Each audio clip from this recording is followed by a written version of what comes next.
Okay, so good morning, everyone. Once again, let's start this session. So, ये जो mock है, anybody would like to share their views on this before I take it up? Whatever you felt like, क्या लगा आपको इसमें? Yes, Sagar, go ahead.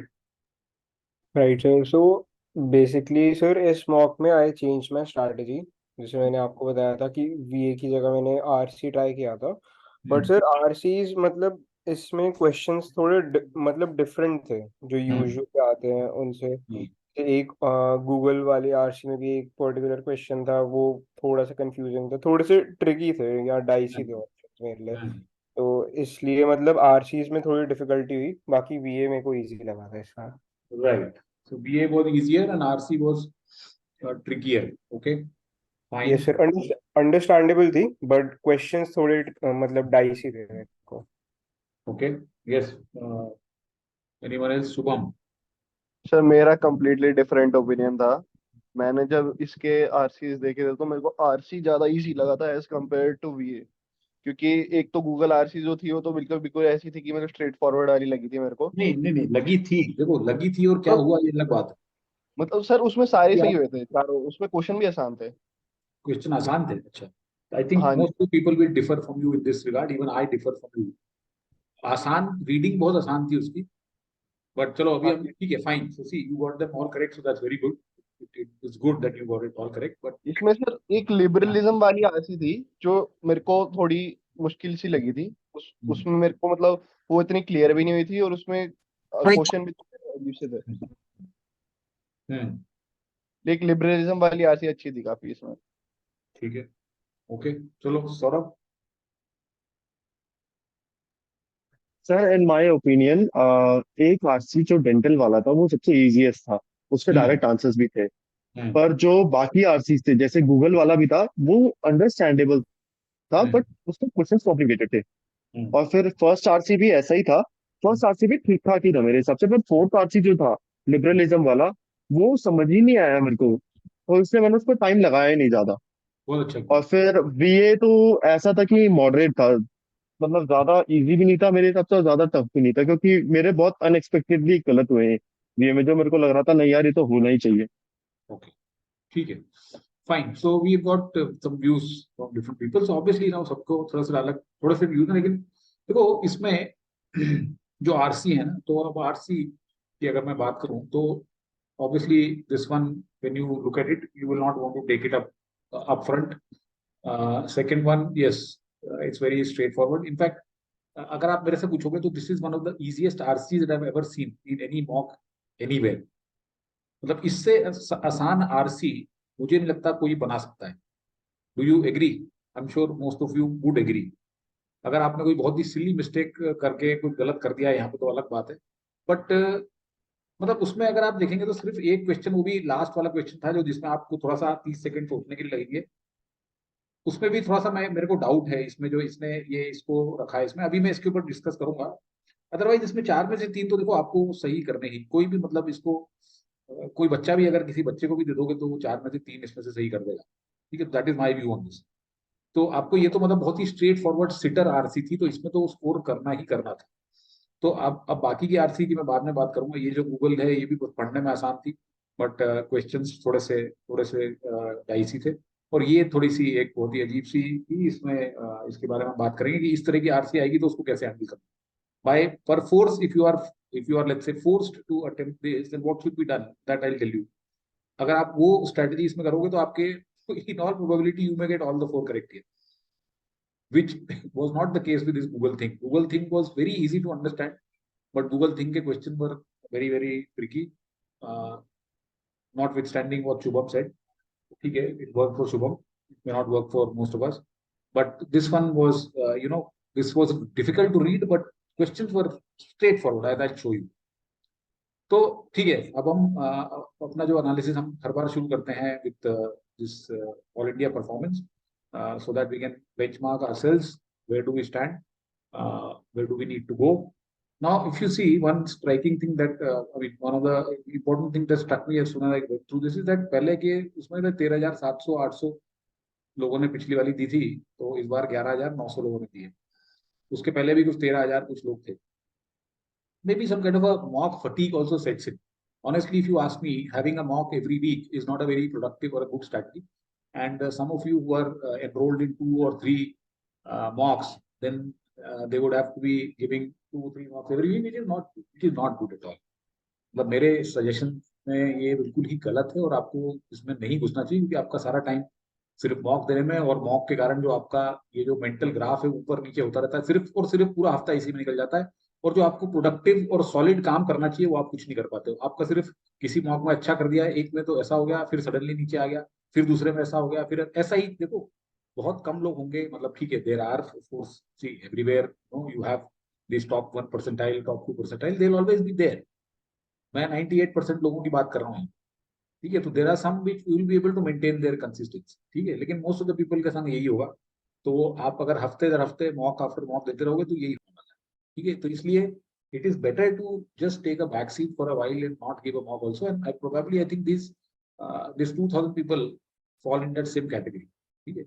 So having said that, let's take a look at. In fact, there are some people, or there are some wise people who don't even recommend that a student take any mock till August. August तक वो suggest करते हैं, and which is there is wisdom in that. लेकिन अब ये क्या है कि एक होड़ चल पड़ी है, ठीक है, एक आदमी दे रहा है, दूसरा दे रहा है, सब दे रहे हैं, तो होड़ चल पड़ी, देनी है. तो ठीक है. Yes Nandini. Sir actually this was one of the extra मॉक्स जो एक एडवांस्ड वाली सीरीज में था, which is why I think a lot of people couldn't give it, only because it was not in their plan. Okay. So maybe that's why also the test takers were less this time. That could be one of the reasons, but I think जो इसके पहले भी कोई mock थी जो नहीं थी उस सीरीज में, और उसमें मुझे नहीं, maybe you're right, maybe I hadn't looked at that aspect of it. Okay, Saurabh. Sir अगर मैं मॉक एक टाइमलाइन हिसाब से ना रखूं और उसमें से लर्निंग्स निकालने के लिए या फिर कुछ सीखने के लिए वो दूं, जैसे वो एज अ मेरा असाइनमेंट हो जाए वो, वरना कोई टाइमलाइन नहीं लगाऊं. जैसे मैं जब ये देता हूँ मैं टाइमलाइन नहीं लगाता कभी भी, because I have to work on my accuracy first. हाँ, तो फिर तो सर ये एक तरह से असाइनमेंट ही है ना मॉक भी. ये तो असाइनमेंट है ना. Yes, these are all assignments. देखो इसको कोई अगर आप इतने सीरियसली लेते हो कि ये रियल वो है, तो आपको you are in for a disappointment also, because फिर ये जैसे मैं बता रहा हूँ आपको, एक में बहुत अच्छा होगा. देखो आप एक चीज समझो, मैंने जैसे लास्ट टाइम भी बताया था, फिर से बता रहा हूँ, एंड आई कीप रीइटरेटिंग कि ये कोई भी मॉक जो होती है ना, वो कैट को कितना मिरर करती है, how much of it mirrors the actual CAT, that is the real test. And no mock, whether it is A institute, B institute, C institute, वो नहीं करती है, ठीक है. तो आप उसको इतना अगर सीरियसली ले लेते हो तो मतलब गलती करते हो, ठीक है. आप उसको एज अ टेस्ट लो, as a practice, as an assignment लेके चलो, कोई दिक्कत, ठीक है. उससे लर्निंग्स लो, क्या सीख सकते हैं. चलो ठीक है. Anyway, so we discussed enough on this. So top, ठीक है, 56 रहा. उसके बाद में आप देखिए फटाफट तल्ले से नीचे आ गया. तो 99 परसेंटाइल यहाँ पे 37, 38, ओके, बिकॉज देयर आर, तो 120 रैंक जिसकी होगी वो 99 परसेंटाइल में आएगा. So 38 roughly I would say was the 99 percentile. Okay, so which was the same as roughly the last time. Last time भी 99 percentile 37, 38 पे था, और which was there in CAT 22 also. तो CAT 22 में भी 37, 38 के ऊपर आपको 99 परसेंटाइल आ जाए, ठीक है. तो अब सी हमको अपना जो जब भी हम कोई टेस्ट दे रहे हैं, या you know even if you are giving it very very seriously is okay, आपको ये देखना चाहिए ना कि मुझे 37, 38 कैसे लाने हैं. आपकी स्ट्रेटजी ये होनी चाहिए. हमको अंधाधुंध करके सब कुछ करके और 50 नंबर नहीं लाने हैं, 45 नंबर नहीं लाने हैं. Okay, first target is to reach this 30, at least चलो 37 नहीं तो 35 तो पहुंचूं. तो 35 पहुंचने के लिए अब क्या चाहिए? 99.9 was the correct question needed in 2022. 99.9 पहुंचने के लिए आपको 41, 42 था last time, something around that, 42 और समथिंग. तो 37 पे पिछले बार 99 था, 37, 38 के बीच में 99 था. तो the point that I am trying to make is कि आपको 37 लाने के लिए क्या करना है, 35 लाने के लिए क्या करना है. तो 35 लाने के लिए आपको 13-14 क्वेश्चन, 13 क्वेश्चन सही करने हैं, ठीक है. 13 क्वेश्चन सही करने में 39 आ जाएंगे आपके, और 4 क्वेश्चन अगर आप गलत कर दोगे, माइनस कर दोगे, तो -4 हो गए, तो आपके 35 आ जाएंगे. तो मतलब 17 क्वेश्चन कुछ करने हैं, तो चलो 16 क्वेश्चन मान लो कि 16 क्वेश्चन करने हैं, तो 16 क्वेश्चन करके आप उसमें से 4 गलत करके भी रफली मतलब 35, 34, 35 पे तो पहुंचो, पहले कंसिस्टेंटली पहुंच सकते हो। और अब 16 करने के लिए आपको क्या करना है कि 16 अटेम्प्ट करने के लिए आपको 2 सही आरसी पकड़नी है, ये बहुत जरूरी है। देखो जो लोग 2 आरसी पकड़ते हैं, तो अगर उन्होंने गलती से कोई गलत आरसी पकड़ ली तो फिर मुश्किल हो जाएगी। तो आपको ये सिलेक्शन सबसे ज्यादा जरूरी है आप लोगों की, अपार्ट फ्रॉम एनीथिंग एल्स। और दूसरा, मैं तो हर बार ये सजेस्ट करता हूँ कि वो पहले आरसी वाली strategy, it doesn't work for most of the people, because आपने पहले वाली आरसी आपने गलत वाली पकड़ ली या 2 आपने गलत पकड़ ली, तो आपका टाइम भी खोटी हो गया, और आप जब वीए पे पहुंचे तो you are in a different state of mind, तो आप फिर उसमें परफॉर्म नहीं कर पाओगे ऑप्टिमली। ठीक है, तो मतलब मेरा तो ये सजेशन रहता है कि आपको वीए पकड़ करना चाहिए। ठीक है, हैविंग सेड दैट 37, 38 पे आपका आ गया 99 परसेंटाइल, फिर 140 मतलब 200, तो 35 पे करीब आ गया 98 परसेंटाइल, और 32 पे करीब आ गया 97 परसेंटाइल। ठीक है, and then we have 95 percentile at around 30 or so, and subsequently going down 22 पे 85 परसेंटाइल। 26 मार्क्स पे आपका आ जाएगा 900 मतलब 92, 93 परसेंटाइल आ जाएगा आपका, 92 परसेंटाइल आ जाएगा आपका 26 पे। ठीक है, so that's how it works out. Now let me take you to the questions. अब पहले मैं बीए पे ही जाऊंगा। ठीक है, I always like to do VA. अब बीए में देखो, ये वाला जो uh, ये वाला जो समरी है, इसमें अब इसमें this was a little challenging. ठीक है, this was a little challenging, क्योंकि इसमें पहला तो आसानी से हम हटा सकते हैं कि while policeman are in the position of administrative authority doctors enjoy, तो यहाँ पे तो ये बोला गया है कि बस ये है, ये तो एग्जाम्पल दिए गए। ठीक है, पुलिसमैन जो था वो एग्जाम्पल था, फॉर एग्जाम्पल द पुलिस, और एपिस्टेमिक अथॉरिटी के लिए डॉक्टर्स थे। एपिस्टेमिक मीन्स जो बेस्ड ऑन नॉलेज, एपिस्टेमोलॉजी जो होती है फिलोसफी की वो ब्रांच होती है जो आपको नॉलेज के बारे में बताती है। तो epistemic authority comes from your expertise और नॉलेज, तो ये तो वैसे ही गलत होगा। Not all administrators with authority are experts and not all expert, ये कोई समरी नहीं, तो इसको भी आप आसानी से रूल आउट कर सकते हो, right. Then we go to the third question. Administrative authority comprises those who are empowered by the law. Epistemic authority comprises those who are empowered by their own expertise in a subject. ठीक है, इसमें कोई obvious distortion मुझे नहीं दिख रहा है, लेकिन सिर्फ एक चीज इसमें जो नहीं बोली गई थी कि अगर एपिस्टेमिक अथॉरिटी वाला आपको कुछ बोलता है करने को, तो आप उसकी एक्सपर्टीज को ध्यान रखते हुए you would like to comply, you will more or less comply. ये जैसे लिखा ना, आई वुड लाइकली कंप्लाई, तो ये नहीं लिखा बस इसमें मेरे हिसाब से, बाकी तो चीजें ठीक है। While we are legally obliged to respect administrative authority, अब इसमें ये नहीं बताया इसने कि एडमिनिस्ट्रेटिव अथॉरिटी आती कैसे। ठीक है, इसने ये कह दिया कि while we are legally obliged, तो चलो ठीक है, यहाँ से फिर भी समझ सकते हो आप कि चलो empowered by law है तो we are legally obliged, we are likely to comply with epistemic authority because of the expertise involved, we are more likely to comply with epistemic authority। देखो अब इसमें ये एक वर्ड के कारण गड़बड़ हो गया, तो इफ यू मिस दिस और दिस सेंस, नहीं तो अदरवाइज मेरे ख्याल से जिन्होंने गलत किया उन्होंने डी मार्क करा होगा कई लोगों ने कि we are more likely to comply, this means कि हम एपिस्टेमिक अथॉरिटी से compare to administrative authority we will more likely comply, that is not what is the sense given here. इसमें तो सिर्फ ये कह रहा है कि I would likely comply with epistemic. ठीक है, यहाँ पे तो I am legally obliged to comply, मतलब यहाँ पे तो कोई कंप्लायंस का चैलेंज है ही नहीं। एडमिनिस्ट्रेटिव अथॉरिटी जो है इसमें तो कोई कंप्लायंस का चैलेंज है ही नहीं, लीगल है तो आपको करना ही पड़ेगा ना, अदरवाइज जेल में डाल दिए जाओगे। तो मोर लाइकली जो है दिस इज नॉट सपोर्टेड, इसलिए ये डी गलत हो गया एंड सी सही हो। सो आई होप कि दिस जिन्होंने डी मार्क किया था उन्होंने they realise it was a little challenging, मतलब मेरे हिसाब से थोड़ा सा डिफिकल्ट क्वेश्चन था, क्योंकि ये जनरली हम पढ़ रहे होते हैं जब हम एक उसमें फ्लो में, तो ये हम कई बार नोटिस नहीं करते हैं।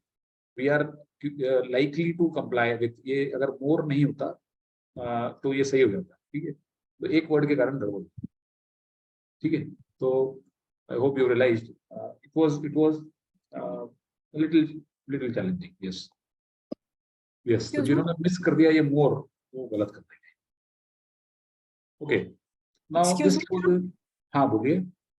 सर मतलब आई हैड मार्क्ड सी, लेकिन मैंने वो मोर लाइकली की वजह से नहीं एलिमिनेट किया था। मैंने सोचा कि वो पुलिस और डॉक्टर का तो एज एन एग्जाम्पल प्रेजेंट किया हुआ है, और शुरू में वो सिर्फ मतलब डिफाइन कर रहा है कि ये दोनों चीजें क्या होती है, नहीं तो मतलब, मैंने अच्छा सी किया। नहीं, आपने मतलब इसमें ये है कि इसमें ये देखा कि एडमिनिस्ट्रेटिव अथॉरिटी कैसे आती है ये नहीं बताया इसमें। और इधर एपिस्टेमिक अथॉरिटी कैसे आती है ये नहीं बताया, ये बोल रहे हो आप? नहीं नहीं सर, मैं ये बोल रही हूँ कि मैंने डी इसलिए एलिमिनेट नहीं किया मोर लाइकली की वजह से।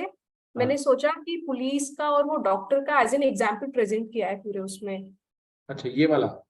हाँ नहीं नहीं नहीं नहीं नहीं नहीं नहीं नहीं, ये देखो इसमें ना ये मोर गड़बड़ थी, ठीक है, ओके क्योंकि सर। अदरवाइज तो इसमें भी तो वही है, एडमिनिस्ट्रेटिव अथॉरिटी जो लॉ हाँ से। सर, हाँ ठीक है ठीक है। ठीक है, चलो, ओके, ऑलराइट। अब ये जो है ये डिफिकल्ट नहीं है ज्यादा, ठीक है। This was not very difficult. Emotional states can be transferred via emotional contagion leading them to experience similarly data from a large real social network, so data from a large real social world network similarly, तो similarly के हमें अब एक point ढूंढना है जो कि उसी के जैसी बात कर रहा है, तो वो वहां पे well established in laboratory experiments दिया हुआ है उसने, तो similarly will follow from here कि लेबोरेटरी एक्सपेरिमेंट में तो ये वेल एस्टैब्लिश्ड है, तो उसी तरह से रियल वर्ल्ड सोशल नेटवर्क से भी यही सजेस्ट करता है, तो 2 और 1 become a mandatory pair, right. Now interpretation of this network effect, तो नेटवर्क इफेक्ट यहाँ पे बताया, नेटवर्क यहाँ पे दिया हुआ है इसमें 1 में, तो 1 और 3 बिकम अ मैंडेटरी पेयर, तो 2, 1, 3 एक ब्लॉक बन गया। तो अगर आपको ओपनिंग स्टेटमेंट नहीं भी मिला हो तो आप इसके थ्रू, अब आपके पास में सिर्फ 2 ही ऑप्शन, या तो आप इसको एंड में लगा देते और या उसको आप शुरू में लगा देते, तो एंड में तो इसका कोई सेंस ही नहीं है, ये तो आपको बैकग्राउंड सेट कर रहा है। Emotional state can be transfer to other via emotional contagion leading them to experience the same emotion those around them, मतलब आपके पास अगर कोई बैठ के रो रहा है तो आपका भी स्टेट रोने जैसे हो जाएगा, आपको हंसी भी आ रही तो आप रोने जैसा हो जाओगे, और अगर कोई हंस रहा है तो आप दुखी भी होगे तो शायद खुश हो जाओ, इस तरह की बात कर रहा है। और ये वेल एस्टैब्लिश्ड है लेबोरेटरी एक्सपेरिमेंट में, where people transfer positive and negative. Similarly data from real social world network also suggest, ठीक है, तो इंटरप्रिटेशन ऑफ दिस, तो then this becomes 4 to 1 3। So I think this was not a very challenging question, was it? Yes, Sagar?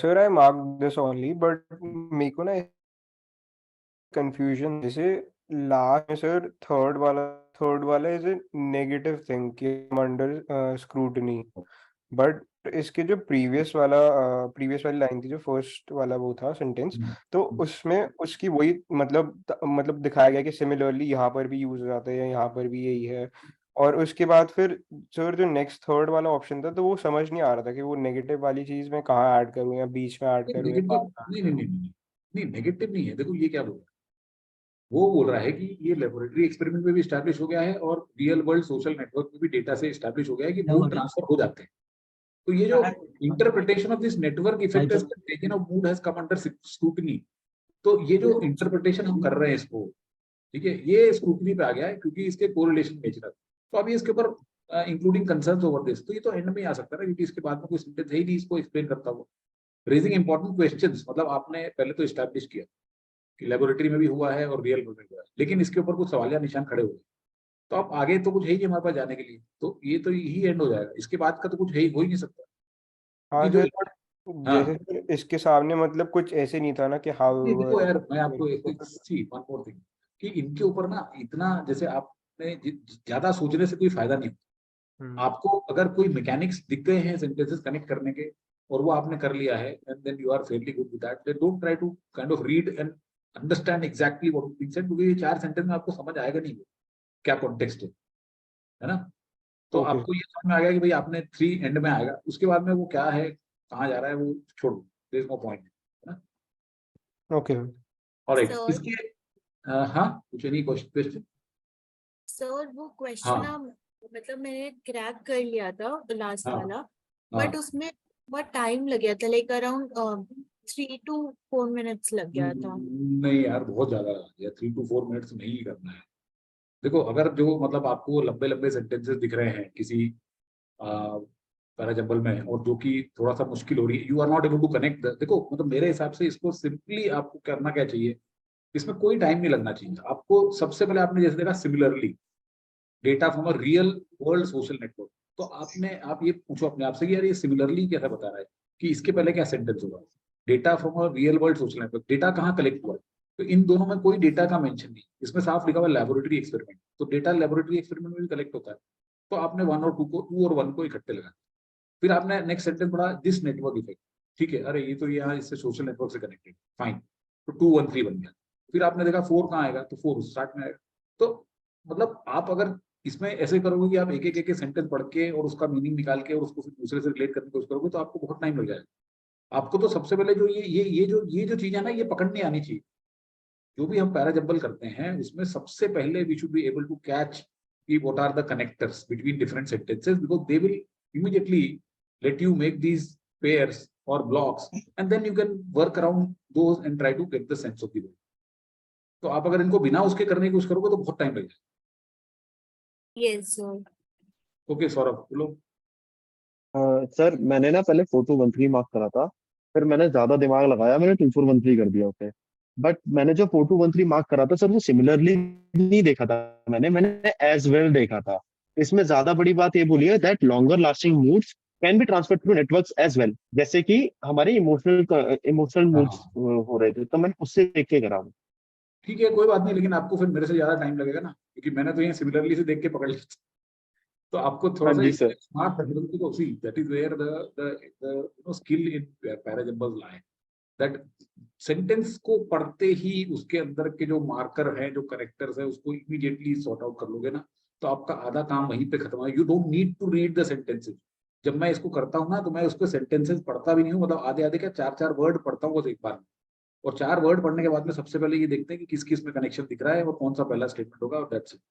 तो बहुत quickly हो जाते हैं। मतलब देखो ये जो मैं आपको एक बार बताता हूँ, पैराजंबल होने होंगे ना तो आपकी बहुत जल्दी हो जाएगी।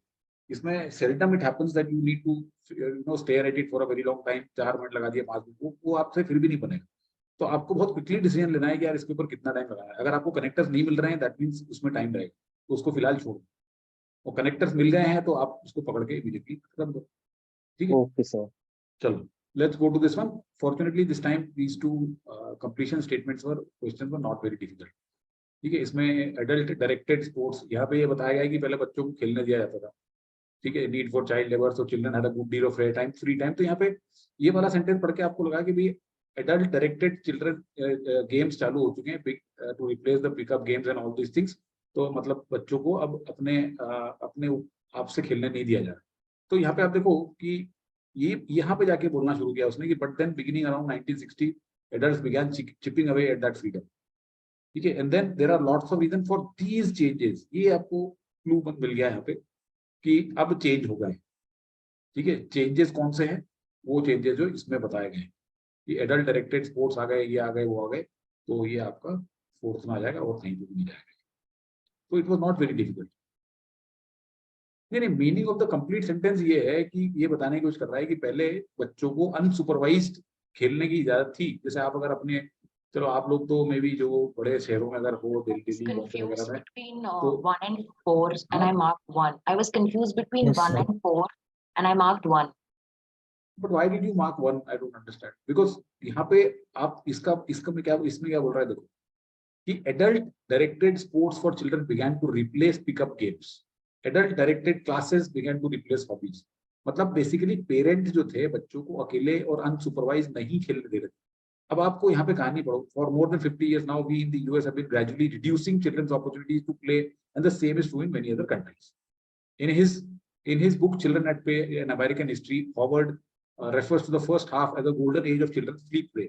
तो अब आप देखो यहाँ पे तो अभी आपको साफ साफ सेंस मिल रहा है कि अभी तो first half of the century की बात चल रही है, वहां पे फ्री प्ले गोल्डन एज थी। तो अभी ये कहाँ आएगा वहां पे? मतलब ये तो तो इसका but first में तो लिखा है ना कि उन्होंने reduce कर दी उनकी कहाँ opportunity. पे? No, have been First gradually reducing. Okay, तो have been gradually reducing to play at the same time, true in many other countries. Now अगर आप यहाँ पे ये लगा दोगे adult directed sports do this in his book refers to the first half of the that is golden not age a by about देखो yes, by that's about not connected. by about 1900 need for this had declined, but then beginning around this adult began chipping away at that freedom. Now began chipping away at that freedom. अब शुरू हो गया उनका game, ठीक है, and more significantly by reducing children's time. Now this they began to replace. अब ये कहानी में यहाँ पे है ना, और फिर there was a lot of reason for these changes. Otherwise अगर आप suppose उसको fourth में नहीं रखते हो तो which are the changes? देखो फिर आपका बहुत वेग हो जाएगा ना कि आप अगर इसको बोल रहे हो adults began chipping away at that freedom by increasing the time children had to spend at school work and even more significantly by reducing. तो ये चेंजेस ये नहीं है, ये चेंजेस ये हैं देखो, Okay, sir. ठीक है, तो फोर्थ में आएगा वो। ऑलराइट, चलो let's go to the next one. हाँ जी, ये वाले में इसमें तो I think this was not a very difficult question was it. इसमें हमें ये बताया गया है कि अब आप देखो इसमें क्या बोला इसने कि यहाँ से स्टार्ट कर, नहीं यहाँ से sorry, human well-being can be reduced to life and death. The threat to life and death, health or warfare and disease. Bioanthropological approach is to show that they are aspect of human condition natural. They vary greatly among societies. It is therefore relevant to reducing. अब हमें करना क्या है? We have to reduce rates of mortality and morbidity. मतलब जो mortality की rate है और morbidity की rate अगर हमें reduce करनी है, तो हमें अपने जो ह्यूमन नेचर के फैक्टर्स जो कि इन रेट्स को बढ़ाते हैं वो हमें पता होना चाहिए। What is general for the species and what varies genetically in population, what is the impact of conditions of physical environment and circumstances fashion for society. मतलब कि ये जो आपको अगर जहाँ पे आप हो आपको उस कंडीशन के बारे में पता है कि किस तरीके से वो फैक्टर्स कौन से हैं जो इन्फ्लुएंस करते हैं मोर्टेलिटी और मॉर्बिडिटी, तो आप उसको कम कर सकते हैं, ये बताना है। So human well-being depends on an understanding of how physical and social environment reduces mortality and morbidity rates. कई लोगों ने इसमें 1 मार्क करा होगा, राइट? तो वो ये नहीं बोल रहा है, वो ये बोल रहा है कि जो आपकी फिजिकल और कल्चरल कंडीशन है आपकी सोसाइटी, क्योंकि अलग अलग सोसाइटी में ये डिफरेंट कंडीशन होती है, मतलब जरूरी नहीं है, ये यूनिफॉर्मली नहीं होता है ऑल ओवर द वर्ल्ड। अलग अलग सोसाइटी में, जैसे अगर सपोज करो आप किसी ऐसी सोसाइटी में रहते हो जहाँ पे जैसे अफ्रीका में रहते हो जो कि कॉन्फ्लिक्ट ड्रिवन है, मतलब आप कहीं सोमालिया में रहते हो या फिर कोई ऐसी जगह हो जहाँ पे सिविल वॉर चलते रहते हैं, तो उस सोसाइटी में आपकी मोर्टेलिटी रेट तो ज्यादा रहेगी ना, मतलब ज्यादा लोग मरेंगे वहाँ पे, लड़ाई झगड़े ये होते रहेंगे, बजाय इसकी कोई पीसफुल कंट्री में रहते हो। तो आपको नॉलेज होनी चाहिए कि किस सोसाइटी में ये जो फैक्टर है ये किस लेवल तक होता है। इसी तरह से जेनेटिकली जैसे अब कहा जाता है कि जो एशियंस होते हैं, specifically Indians, they are more prone to cardiac diseases compare to let's say a westerner for many reasons, genetically plus diet plus lot of things. तो आपको अपने एरिया की में जो स्पेसिफिक चीजें हैं जो आपकी मोर्टेलिटी और मॉर्बिडिटी को बढ़ाती हैं, उसको अगर आपको पता हो तो आप अपनी मोर्टेलिटी और मॉर्बिडिटी रिड्यूस कर सकते हैं। Does it not? तो वो ये बताने की कोशिश कर रहा है कि वो चीजें हर सोसाइटी में अलग अलग होती हैं। तो human wellbeing depends on our understanding of how physical and social environment reduces, ये एक बहुत जेनरिक सा स्टेटमेंट हो गया। Our physical conditions and circumstances fashioned by our society plays a big part in dealing with threats to life and health. Knowledge of how physical and conditional societies along with genetic similarities and variations enhance mortality and morbidity rates can help us counter them. तो आपको अगर ये पता है कि आपकी genetic similarity variation पर आपकी जो फिजिकल कंडीशन है वो कैसे आपके मोर्टेलिटी और मॉर्बिडिटी को बढ़ाती है, उसको अगर आपका नॉलेज है तो आप उसको काउंटर करें, जो कि हमने अभी यहाँ पे पढ़ा। Threats like warfare and disease vary among societies based on physical and cultural conditions prevailing in these societies. That's okay, this is fine. But what do we do with this information? If we have this knowledge, then we can reduce the mortality rate. वो नहीं बताया इसमें, तो इसलिए ये गलत है। ठीक है, इसमें आर फिजिकल कंडीशन यहाँ पे ये नहीं बताया कि ये अलग अलग सोसाइटी में अलग अलग होती हैं। ठीक है, our physical condition and circumstances, और इसमें ये भी नहीं बताया जेनेटिक वाला, बी में जेनेटिक वाली बात नहीं आई कि जेनेटिक सिमिलैरिटी और वेरिएशन, तो इसलिए ये ए और बी दोनों गलत है और सी इसमें सही आंसर। यस अनुष्का बोलो।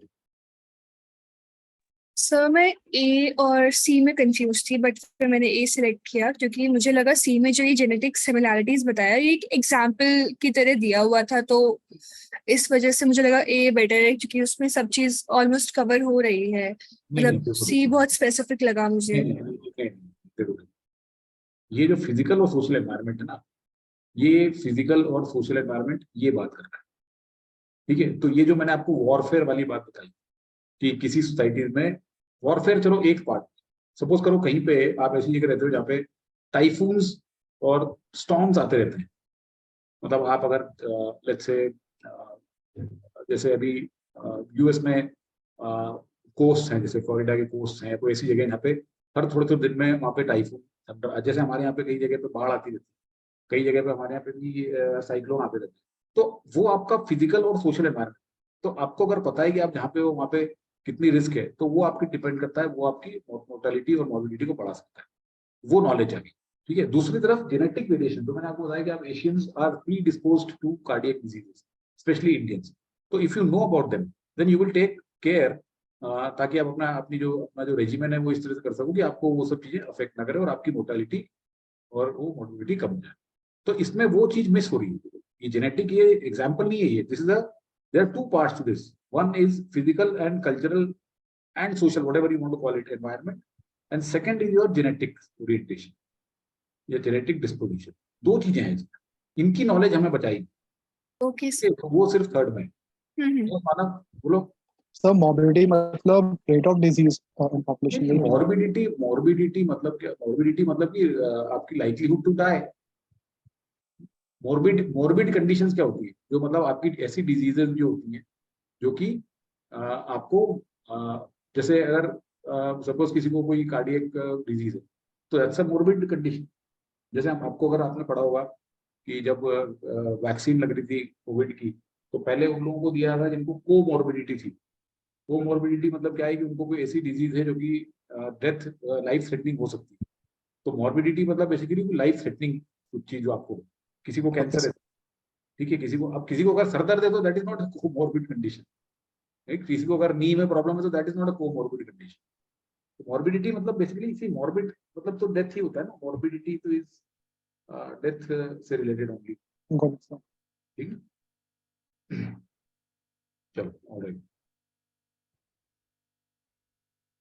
Sentence is not grammatically right, नहीं सेंटेंस तो ग्रामेटिकली राइट है। knowing this enhanced mortality and morbidity rates can help us counter them. Counter them means this mortality and morbidity rates, इसको काउंटर कर देंगे। ठीक है, बहुत अच्छा नहीं है, ओके, बट ठीक है, गलत भी नहीं है। यस बानी। सर इसमें लाइक मैंने ए और सी शॉर्टलिस्ट करे थे दो ऑप्शन, बट मैंने at the end A mark करा। फॉर सी में आई गॉट कंफ्यूज्ड कि यहाँ पे इनहैंस मोर्टेलिटी रेट लिखा है। नहीं, Like- enhanced mortality rate नहीं, can help us counter the enhanced mortality rates।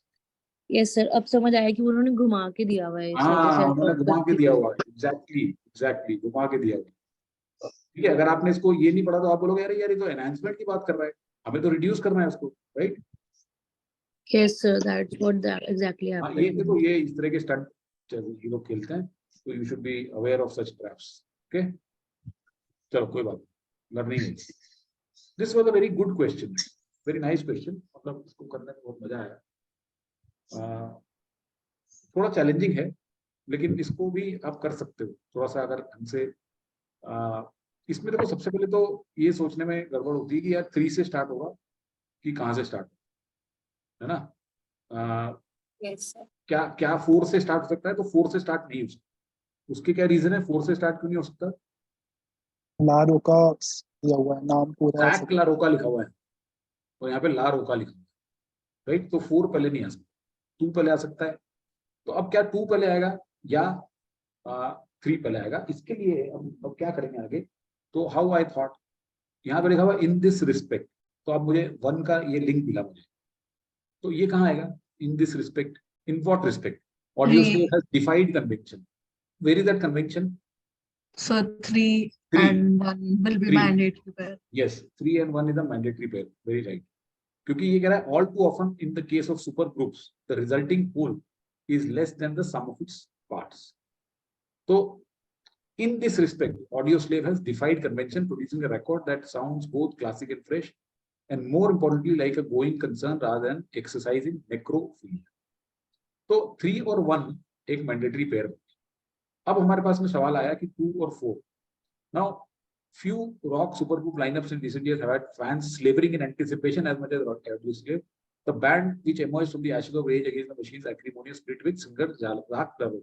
तो इससे मुझे ये समझ में आया कि एक बैंड थी रेज अगेंस्ट द मशीन, उसका एक सिंगर था जैक लरोसा, तो यहाँ पे स्प्लिट हो गया है। तो जनरली क्या होता है कि जब बैंड का स्प्लिट हो जाता है फिर उसका कोई आने वाला होता है, एल्बम या कुछ लाइनअप आने वाला होता है, तो लोगों को लगता है यार ये तो मतलब ऐसे ही है, इसका मेन सिंगर तो चला गया, अब तो ऐसे ही होगा, सेकंड ग्रेड होगा, ठीक है। तो अब the notion of Soundgarden, Chris Cornell stepping into La Roca's moccasins, तो ये इससे कनेक्टेड है कि इसकी जगह पे ये चला गया, और साउंड गार्डन एक बैंड था, वहां का क्रिस कॉर्नेल आ गया, मुकेसिस मतलब जूते, तो बोलते हैं ना स्टेपिंग इनटू समबडीज शूज, तो stepping into La Roca's moccasins may have raised a few eyebrows, but it will put a smile on the face of those who have been itching to hear Cornell put his redoubtable talents to good use again. तो ये बोल रहा है कि भाई देखो कि जो जितने सारे सुपर ग्रुप्स होते हैं उसमें बहुत कम ग्रुप्स होते हैं ऐसे जिनके की स्प्लिट होने के बाद में लोग फैंस जो हैं, they are slavering in anticipation, means they can not wait, okay, they are so eager in anticipation कि नया उनका कुछ परफॉर्मेंस आ जाए, और साउंड गार्डन का ही आ गया क्रिस कॉर्नेल, तो people have been itching to hear Cornell use his talents in a good way. तो 2 और 4 यहाँ पे हमें लिंक दिख रहे हैं, तो 2 और 4 और 3 और 1, तो आपके पास में अब ये ऑप्शन है कि आप या तो ऐसा लगा दो आप, या फिर ऐसा लगा दो। तो अब डज इट मेक सेंस कि 3 1 हमने बोला ऑल टू ऑफन, ठीक है, 3 से स्टार्ट कर सकते हैं, फिर 1 पे चले गए, लेकिन फिर सेकंड का क्या मतलब है कि फ्यू हैड फैंस लेबरिंग, अभी आप ऑलरेडी यहाँ पे बोल रहे हो कि audio slave has डिफाइड convention, producing a record that sounds both classic and fresh, more importantly, तो ये तो बाद की बात है ना, अभी तो लोग एंटिसिपेट कर रहे हैं कि उसका नया रिकॉर्ड आने वाला है, यहाँ पे आप बता रहे हो कि उसका रिकॉर्ड आ चुका है, और this is more like a going concern, मतलब कि यहाँ पे तो बिजनेस एज यूजुअल हो रहा है, यहाँ पे कोई चेंज नहीं हुआ, ऐसा कोई लग ही नहीं रहा कि एक स्प्लिट हो गया और दूसरा आ गया उसकी जगह, so this is an after math, ठीक है, rather than an exercise in necrophilia. What is necrophilia? Necrophilia means love of the dead, okay, नेक्रो is dead, necromancer पढ़ा था, याद है आपको? नेक्रोमैंसर क्या था, भूल गए? अरे यार भी 2-3 हफ्ते पहले पढ़ा था। ऑडियो स्लेव एक ग्रुप है, okay, Audioslave is a band, is a rock band. Necromancy मतलब भविष्य बताना, वो जो तांत्रिक और ये लोग स्पिरिट्स को रिकॉल करते हैं जो मरे हुए लोगों की। सीरियसली भूल गए क्या सब लोग? यस सर, याद हाँ, याद है सर। याद है ना, तो फिर भूल नहीं रहे हो कुछ, ठीक है। एनीवे, तो नेक्रोफिलिया मतलब कि लव ऑफ द डेड, तो ये कह रहा है कि ये ऐसा नहीं लग रहा कि पुरानी चीजों को याद करने के लिए इसमें मतलब पुरानी यादें लेके लोग खुश हो रहे हैं, ये तो बड़ा अच्छा रिकॉर्ड है। तो this is the end, so 2 4 3 1 becomes our order here, okay. Audio Slave is a rock band, पुराने हैं, नए नहीं, ठीक है। तो थोड़ा सा चैलेंजिंग था, लेकिन अगर हम उसको ठीक से पढ़ते तो बिठा सकते, ओके। चलो आगे चलते हैं। यस अनुष्का बोलो। सर इसमें 2 4 का पेयर तो मेरे से बन गया था, बट मैं एक बार आप 3 और 1 जो है, मतलब उसमें वो कहना क्या चाह रहा है थर्ड में स्पेशली, एक बार वो वो एक्सप्लेन। ये कहना चाह रहा है कि all too often in the case of supergroups the resulting whole is less than sum of its parts। मतलब ये है कि सपोज करो कि ये एक बहुत सुपरस्टार है, सिंगर, इनका सिंगर है ये, फिर उसके बाद में ये इनका एक बहुत बड़ा गिटारिस्ट है, लीड गिटारिस्ट, फिर उसमें इनका ये एक बहुत बड़ा परकशनिस्ट है सपोज, प्लस उनका यहाँ पे एक बहुत बड़ा बेस गिटारिस्ट या पियानिस्ट, सपोज कोई और इंस्ट्रूमेंट बजाता है। तो वो ये कहने की कोशिश कर रहा है कि ऑल टू ऑफन ये जब इनकी अपनी जो पर्सनालिटीज है इतनी स्ट्रांग होती है सबकी कि जो होल बनता है इससे निकल के वो कम होता है, मतलब that is not really as powerful as these individual personalities. लेकिन ऑडियो स्लेव के केस में ऐसा नहीं है। ऑडियो स्लेव के केस में इसका लीड सिंगर चला गया और फिर उसकी जगह दूसरा आ गया एक, तो भी जो रिजल्ट निकल के आया है वो उतना ही अच्छा है जैसे कि उसका पहले का था। मतलब उसमें ये नहीं हुआ कि this guy had such an overpowering presence that his exit affected the performance of the group।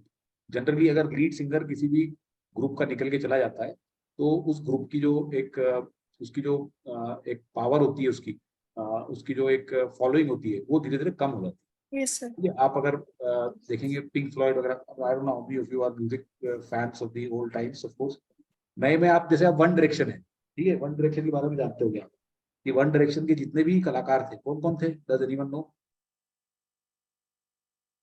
Harry Styles, Zayn Malik, Harry Styles, Zayn Zayn Liam, Malik, हाँ, और Liam Payne. हाँ, तो ये चारों अब अपने आप में कितने बड़े बड़े स्टार्स बन गए हैं। वी नो दैट राइट, कि ये वन डायरेक्शन थे तब ठीक है, इनकी कोई फॉलोइंग थी, पर आज इनकी जो इंडिविजुअल है उनकी कितनी फॉलोइंग, उनकी जब मिला के मतलब उन सबसे, मतलब अगर सपोज करो उसका 10 उसकी थी वन डायरेक्शन की, तो आज एक एक आदमी, Harry styles alone commands much more than that 10 and the other guys also, right?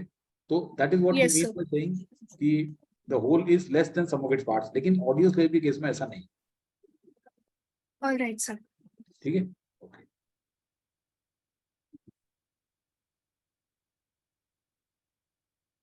अब ये वाला भी थोड़ा सा मतलब इंटरेस्टिंग क्वेश्चन है, थोड़ा सा चैलेंजिंग लग सकता था, लेकिन इसमें भी देखो आप, अगर हम बनाने की कोशिश करते हैं, कॉर्पोरेट फाइनेंस वाला यहाँ पे indispensable foundation of both Dutch and British, यहाँ पे बता रहा है फॉर इटालियन रेनासांस, और यहाँ पे बता रहा है Babylon to present day Hong Kong. तो ये इसमें ये अब स्पेसिफिक एग्जांपल है, लास्ट में इसने यूएस का नाम बताया, और यहाँ पे बताया कि बेबीलोन से लेके हांगकांग। तो इस तरह का जो सेंटेंस है वो पहले आता है,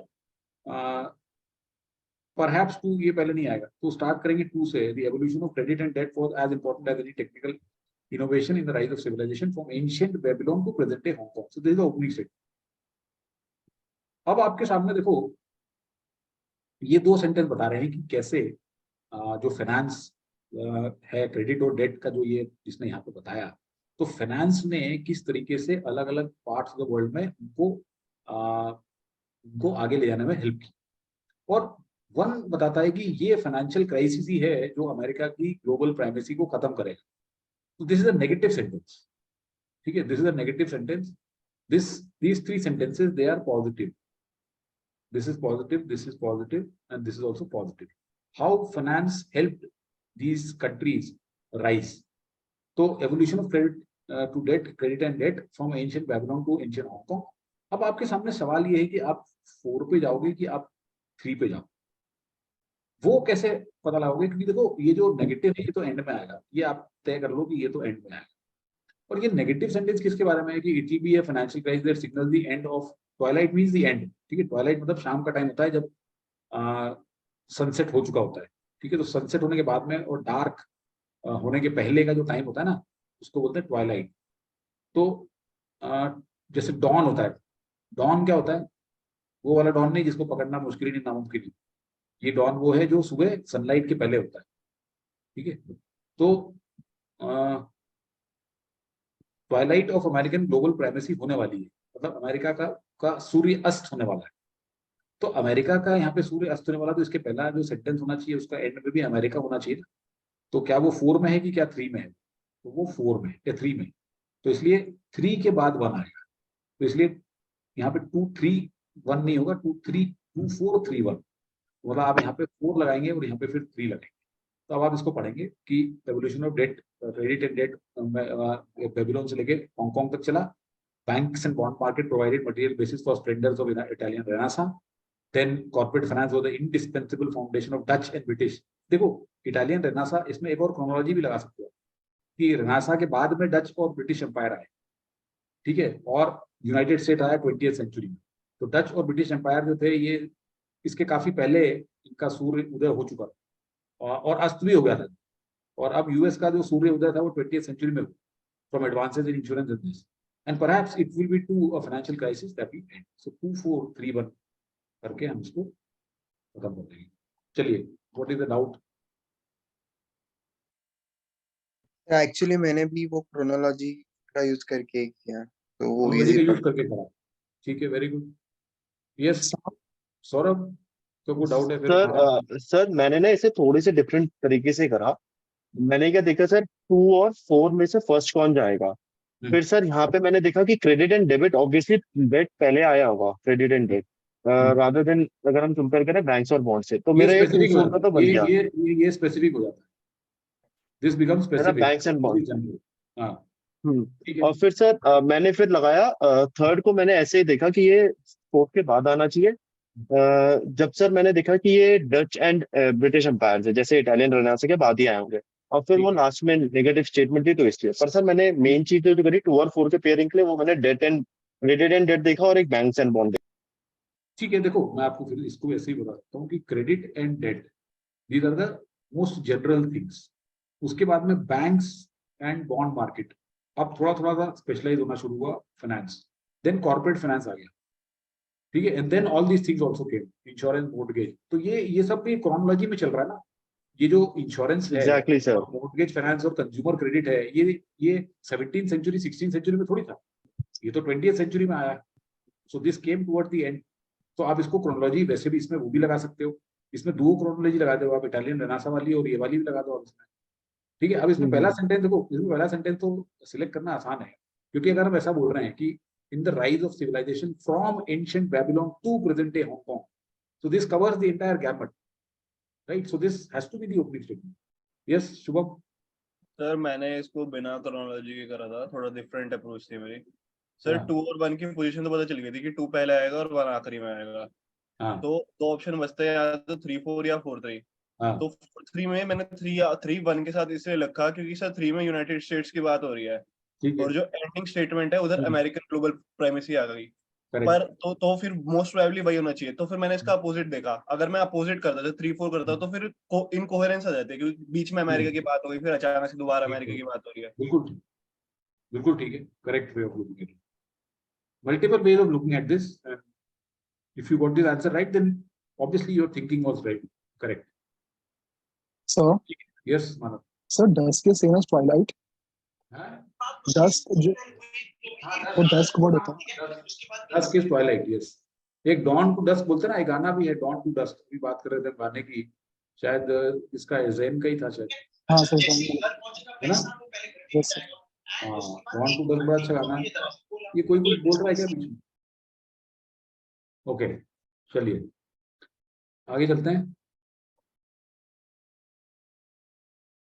Although we tend to think of gaslighting as a problem between two people in a relationship, देखो ये भी जो है ना, थोड़ा सा सोचना पड़ा था, लेकिन सोचने पे हो गया था ये, ओके, क्योंकि इसको आप हर जगह पे जाके फिट करोगे। तो हम कह रहे हैं कि गैस लाइटिंग जो होती है, सी गैस लाइटिंग मतलब क्या होता है? अगर हम अगर रिसेंट इंसिडेंट्स देखें हम, मी टू और इसके उसके, तो मतलब ये कि आप किसी को मैनिपुलेट कर दो, ठीक है, उसके तो उसको खुद को अपने ऊपर डाउट होने लगेगा कि यार मैं सही बोल रहा हूँ कि गलत बोल रहा हूँ। सी गैस लाइटिंग मतलब बेसिकली कि अगर कोई किसी के ऊपर इल्जाम लगा रहा है, तो आप उसको इतना इस तरीके से मैनिपुलेट करो कि वो खुद ही डाउट करने लग जाए कि हाँ यार तो हो सकता है मैं ही गलत। तो इस तरीके से इसको गैस लाइटिंग बोलते हैं, ठीक है। और ये जो मीटू वगैरह चल रहे थे इतने सारे, तो उसमें बहुत सारा ये बहुत बार ये निकल के आया। तो अब ये कह रहा है, although we tend to think of gaslighting as a problem between two people in a relationship, generally ये ऐसा ही होता है, two people in a relationship, it also unfolds as a part of an unequal social context. So now let's read. But even though everyone seems to be talking about gaslighting, this type of abuse is just starting to be studied using systematic social scientific data. Gaslighting feeds off social vulnerabilities and stereotypes. क्या यहाँ पे लग सकता है? देखो अभी suppose करो हमने 1 पे लिखा है, सही जगह तो 1 है, suppose we didn't put it, so I'm now taking it to 2. Gaslighting feeds off social vulnerabilities and stereotypes. Although we think of gaslighting as a problem between two people, it also unfolds as a part of unequal social context. It entrenches existing power balances while fostering new ones. तो अब ये जो it entrenches existing power balances है, imbalances while fostering new ones. This relates more to this social vulnerabilities and stereotypes. तो इसके बीच में ये यहाँ पे इसका कोई मतलब नहीं है सेंटेंस का कि although we tend to think of gaslighting as a problem between two people in a relationship, तो ये इसका कोई सेंस वहाँ पे बनता नहीं है। Then let's put it at 3. The term is also increasingly used to describe structural racism, sexism, homophobia, and ableism. So again, does it make any sense? Is being increasingly used to describe. Then 4th, scholars and activists have used the term race lighting, for instance, to name racial microaggressions that examine the experience of people of color. तो अब ये यहाँ पे colour के ऊपर चला गया, racism के ऊपर चला गया, रेस लाइटिंग, मतलब गैस लाइटिंग की बात ऑलरेडी यहाँ पे इसने एक तरह से खत्म कर दी, राइट? तो मतलब he is moved into different topic called race lighting, तो इसलिए यहाँ पे भी ये सूट नहीं होगा.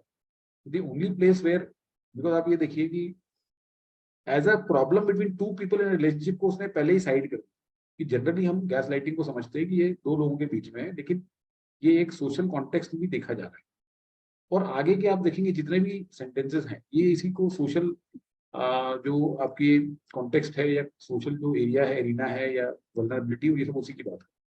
देयरफॉर इसका लॉजिकल जो है जगह वो सिर्फ वन पे ही बन सकती है, ठीक है। It can not come anywhere else because otherwise why would we say that although we tend to think of gaslighting as a problem between two people in a relationship, this looks more like an introductory before we launch into the details of how it is a part of the unequal social context, right? क्योंकि already हमारा जो दिमाग है यहाँ पे वो social तरफ जा चुका है, ठीक है। इन सेंटेंसेस में we have already moved towards the social context with reference to gaslighting. So हमें रिमाइंड करके वापस से बताया जा रहा है या इन सेंटेंसेस में बताया जाएगा कि although we think of this as a problem between two people in relationship because that thing is already taken care of. इस तरीके से आप सोचोगे तो देन यू विल रियलाइज कि इसकी जगह वन ही है, ठीक है। Alright, this again was a little tricky. इसमें ये बताया जा रहा है कि ये जो एम ऑफ पॉलिटिक्स है ये क्या है। तो एरिस्टोटल जी कहते हैं कि aim of politics is to make us flourish. तो ये आदमी इसको रिजेक्ट करता है कि गवर्नमेंट जो है वो किसी तरह से कोई पर्टिकुलर कॉम्प्रिहेंसिव मोरालिटी ना ले, क्योंकि we disagree about what makes a life good. तो सबके लिए लाइफ गुड लाइफ का अलग अलग मतलब है। किसी को पैसे चाहिए, किसी को शांति चाहिए, किसी को रिलेशनशिप चाहिए, किसी को समाज चाहिए, किसी को और कुछ चाहिए, राइट। तो I do think however that we need politics if we do hope to live worthwhile lives, because cultivating relationship with shared ambition, all this does require a relatively stable and just political social order. Although it's not the state's job to make us good, it is the state's job to sustain the conditions under which we can live according to our good vision. तो हमें अपनी life जैसे भी worthwhile lead करनी है उसकी conditions provide करना वो बेसिकली स्टेट का काम, that is the state's job to sustain the conditions under which we can live this. ये इसमें इंपॉर्टेंट स्टेटमेंट। और जो पॉलिटिकल अरेंजमेंट इसको सबसे अच्छी तरीके से करता है उसको डेमोक्रेसी कहते हैं। तो अब इस तरह के जो पैसेज होते हैं उसमें डेमोक्रेसी भले ही उसमें एक वर्ड लास्ट में दे दिया हो, but don't you think that इसमें डेमोक्रेसी होना जरूरी है? इस जो भी करेक्ट आंसर है उसमें। Yes sir. Yes because sir सारा इट को ही रेफर कर रहा हूँ, डेमोक्रेसी को ही सारा रेफर कर रहा है। मतलब वो यही बताने की कोशिश कर रहा है ना कि जो आपको जो एक पॉलिटिकल सिस्टम आपको इस तरह की कंडीशन प्रोवाइड करेगा जहाँ पे आप अपनी लाइफ बेस्ट तरीके से जो अपने हिसाब से लीड कर सकते हो, वो डेमोक्रेसी ही कर सकता है ना। तो अब ठीक है, तो democracy offers the condition that allows people to live worthwhile life. तो अब ये शुरू में फर्स्ट टाइम जब हम पढ़ेंगे तो मतलब मैंने भी इसको फर्स्ट टाइम में देख के मुझे लगा था इसमें ये कंप्लीट नहीं दिख रहा है। तो ठीक है, इसको let me re-evaluate this. The aim of politics is to propagate morality through a just, ये बिल्कुल ही गलत, इसको बहुत आसानी से हम हटा सकते हैं, इसमें कोई मतलब नहीं। The role of a state is to create a political arrangement where individuals can fulfill their own visions of a worthwhile life। देखो इसमें सब कुछ सही था, सिर्फ और सिर्फ ये गलत। यहाँ पे अगर वो लिखता कि क्रिएट द कंडीशंस, उसका काम है क्रिएट करना condition. Okay, state job to sustain the social condition. तो या तो क्रिएट करो कंडीशन या सस्टेन करो सोशल कंडीशन जहां पे इंडिविजुअल अपनी लाइफ जी सके। पॉलिटिकल अरेंजमेंट का उसका रोल नहीं है कि पॉलिटिकल अरेंजमेंट, बल्कि पॉलिटिकल अरेंजमेंट बेसिकली वो है जहां पे एक स्टेट ये क्रिएट करता है conditions. That kind of political arrangement is democracy. Okay, तो इसमें डेमोक्रेसी भी नहीं है, यहाँ पे एक डेमोक्रेसी भी मिसिंग है। तो अगर डेमोक्रेसी यहाँ पे नई मिसिंग भी है, लेकिन इसमें मोर इम्पोर्टेंटली मतलब वहां तक हमको जाना ही नहीं है। अगर यहाँ पे डेमोक्रेसी होती तो थोड़ा सा चैलेंजिंग ज्यादा बन जाता है, क्योंकि ये पॉलिटिकल अरेंजमेंट दे दिया, इसने कंडीशन नहीं लिखी, इसलिए वैसे ही गलत। A democratic government shouldn't tell people what is right and what is wrong, but should create condition। ये बिल्कुल गलत है। अब ये डेमोक्रेटिक गवर्नमेंट, ठीक है चलो यहाँ डेमोक्रेसी की बात की, लेकिन उसको अगर ऐसा लिखता वहां पे कि democratic government should create condition, ठीक है, ये हटाया था वैसे, ये हटाया था, that's it. That help people, ये भी गलत है। Help people make their own choice also is wrong. That help people live the life that they see as worthwhile, ऐसा लिखा होता तो ये गलत।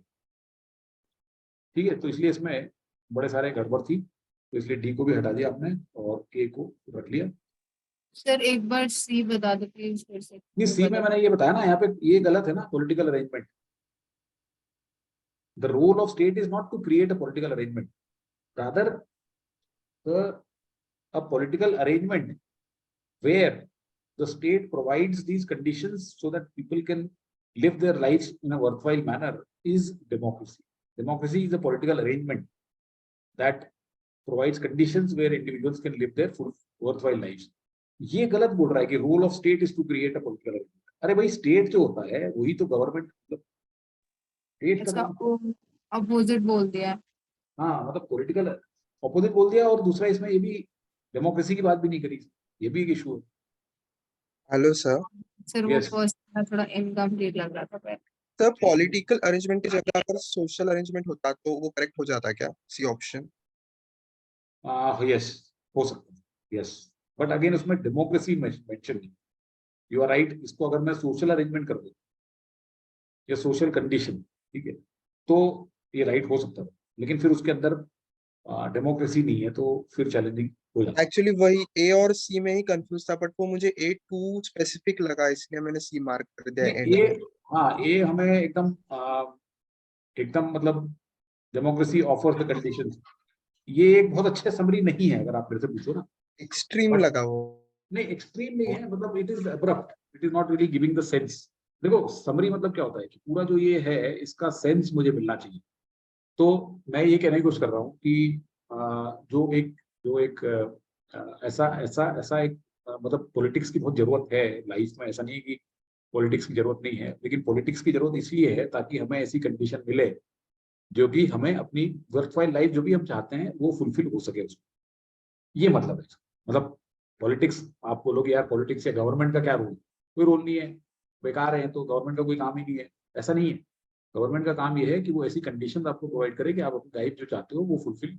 वो ये नहीं बताएगी गवर्नमेंट आपको कि आपकी लाइफ फुलफिल जब ही होगी जब आप इतने पैसे कमा लोगे, या आप इतने लोगों को समाज सेवा कर दोगे, या आप अपने इतने बच्चे पैदा कर लोगे। ऐसा नहीं बताएगा वो आपको बोलेगा यार वो आपकी इच्छा है कि आप जिस लाइफ को वर्थवाइल बोलते हो आप वैसे लीड करो, लेकिन मैं आपको कंडीशन प्रोवाइड करूंगा जिसमें सबको अपनी अपनी वर्थवाइल लाइफ लीड करने का मौका मिलेगा। तो इसलिए ये ना, A is not really conveying that. तो उस हिसाब से ये मतलब सही अच्छी नहीं है, लेकिन इनमें again as I keep saying कि हमें तो best among the rest select करना है। तो बाकियों में ऑब्वियस डिस्टॉर्शन है, तो जिसमें डिस्टॉर्शन है उसको नहीं रख सकते, एटलीस्ट ए में डिस्टॉर्शन नहीं। तो from that angle A is the best among this. Yes Anushka. Sir मैंने डी सिलेक्ट किया था क्योंकि मुझे उसमें ये लगा, थर्ड लाइन में जो बोला है कि I don't think the government should take on the project of cultivating a particular comprehensive morality. तो मे बी ये कहना चाह रहे हैं कि गवर्नमेंट को नहीं बताना चाहिए क्या सही है और क्या गलत है, और उसमें फिर सेकंड पार्ट तो सही है ही। मतलब मैं फर्स्ट पार्ट में कंफ्यूज थी, लेकिन मुझे लगा मे बी ये जो what is right and what is wrong का कहां से उठाया आपने? सर थर्ड लाइन फोर्थ में जहाँ पे आ रहा है the project of cultivating a particular comprehensive morality. So ऊपर ये हाँ जी, don't think the government should take on the project of cultivating a particular comprehensive morality. After all, we disagree with what makes life good. So what is right and wrong? Democratic government shouldn't tell people. देखो अब इसमें ये भी गलत है ना फिर कि democratic government shouldn't tell people या government shouldn't tell people. See, वो क्या कह रहा है सुनो, government shouldn't tell people what is right and what is wrong, but should create conditions that help people make their own choices, and the best form of governance that does this is democracy. ये तो गलत है ना, distortion है कि democratic government shouldn't tell people. In fact अगर हम इसको भी हटा दें तो ये भी गलत है वैसे देखा जाए तो, कि democratic government should create conditions. No, the government that can best create the conditions to help people make their choices is the democratic government. उस तरह से बोला गया। तो इसमें मतलब बताया गया ना, गवर्नेंस तो बहुत तरह से हो सकती है, डेमोक्रेसी ऐसी चीज है जो आपको इस तरह की लाइफ लीड करने का मौका दे, वो बोलता है। तो ये बहुत मतलब ये तो कई लेवल पे डिस्टॉर्टेड है ये तो। सर अगर ये बीच का पार्ट नहीं होता, नहीं, शरीर बीच टेल का पार्ट वाला, नहीं होता तो भी गलत है। तो गलत क्यों होता? मतलब फिर हाँ, तो हाँ, ठीक है, लास्ट ठीक है, लाइन से नहीं नहीं नहीं, ठीक। देखो आपको इस पैसेज से क्या सेंस होता है कि गवर्नमेंट को क्या करना चाहिए? गवर्नमेंट को कंडीशंस क्रिएट करनी चाहिए जिसमें कि लोग अपनी अपनी लाइफ जैसे जीना चाहें वैसे जी लें, ठीक है। और जो गवर्नमेंट बेस्ट तरीके से ये कर सकती है उस गवर्नमेंट का नाम क्या है? डेमोक्रेसी। डेमोक्रेसी। तो क्या ये sentence a democratic government should create condition that help people make their own choices is reflecting what we discuss? No, it is simply making one statement कि एक डेमोक्रेटिक गवर्नमेंट क्या होती है। तो यहाँ पे इस पैसेज का जो सेंस है वो ये नहीं है to define democratic government or to tell you what a democratic government does. It is to tell you that the government's function is this, and the best form of governance that can do this or deliver this is democracy. तो फर्क है ना, आप देखो मतलब कितना फर्क है सेंस में, नहीं है? ओके सर, हाँ जी सर, मतलब मे बी सर ये वाला जो पॉइंट है कि टू लिव वर्थफाइल लाइव्स, और यहाँ पे है help people to make their own choices, तो इसमें भी इसमें भी गड़बड़ है, हम्म इसमें भी गड़बड़ है। To make Yes, choices sir. मतलब किस तरह की choices? Choices for what? To make the life worthful, right? Yes sir. तो बहुत सारे लेवल पे ये गलत। ऑलराइट, चलो अब हम फटाफट पैसेजेस जाएंगे। देखो मैं आपको भी पैसेजेस की बहुत डिटेल में डेप्थ में नहीं डिस्कस करेंगे हम। कोई बात नहीं, चलो रॉन्ग आपने मार्क किए तो कोई बात नहीं। I hope there is learning in all of this.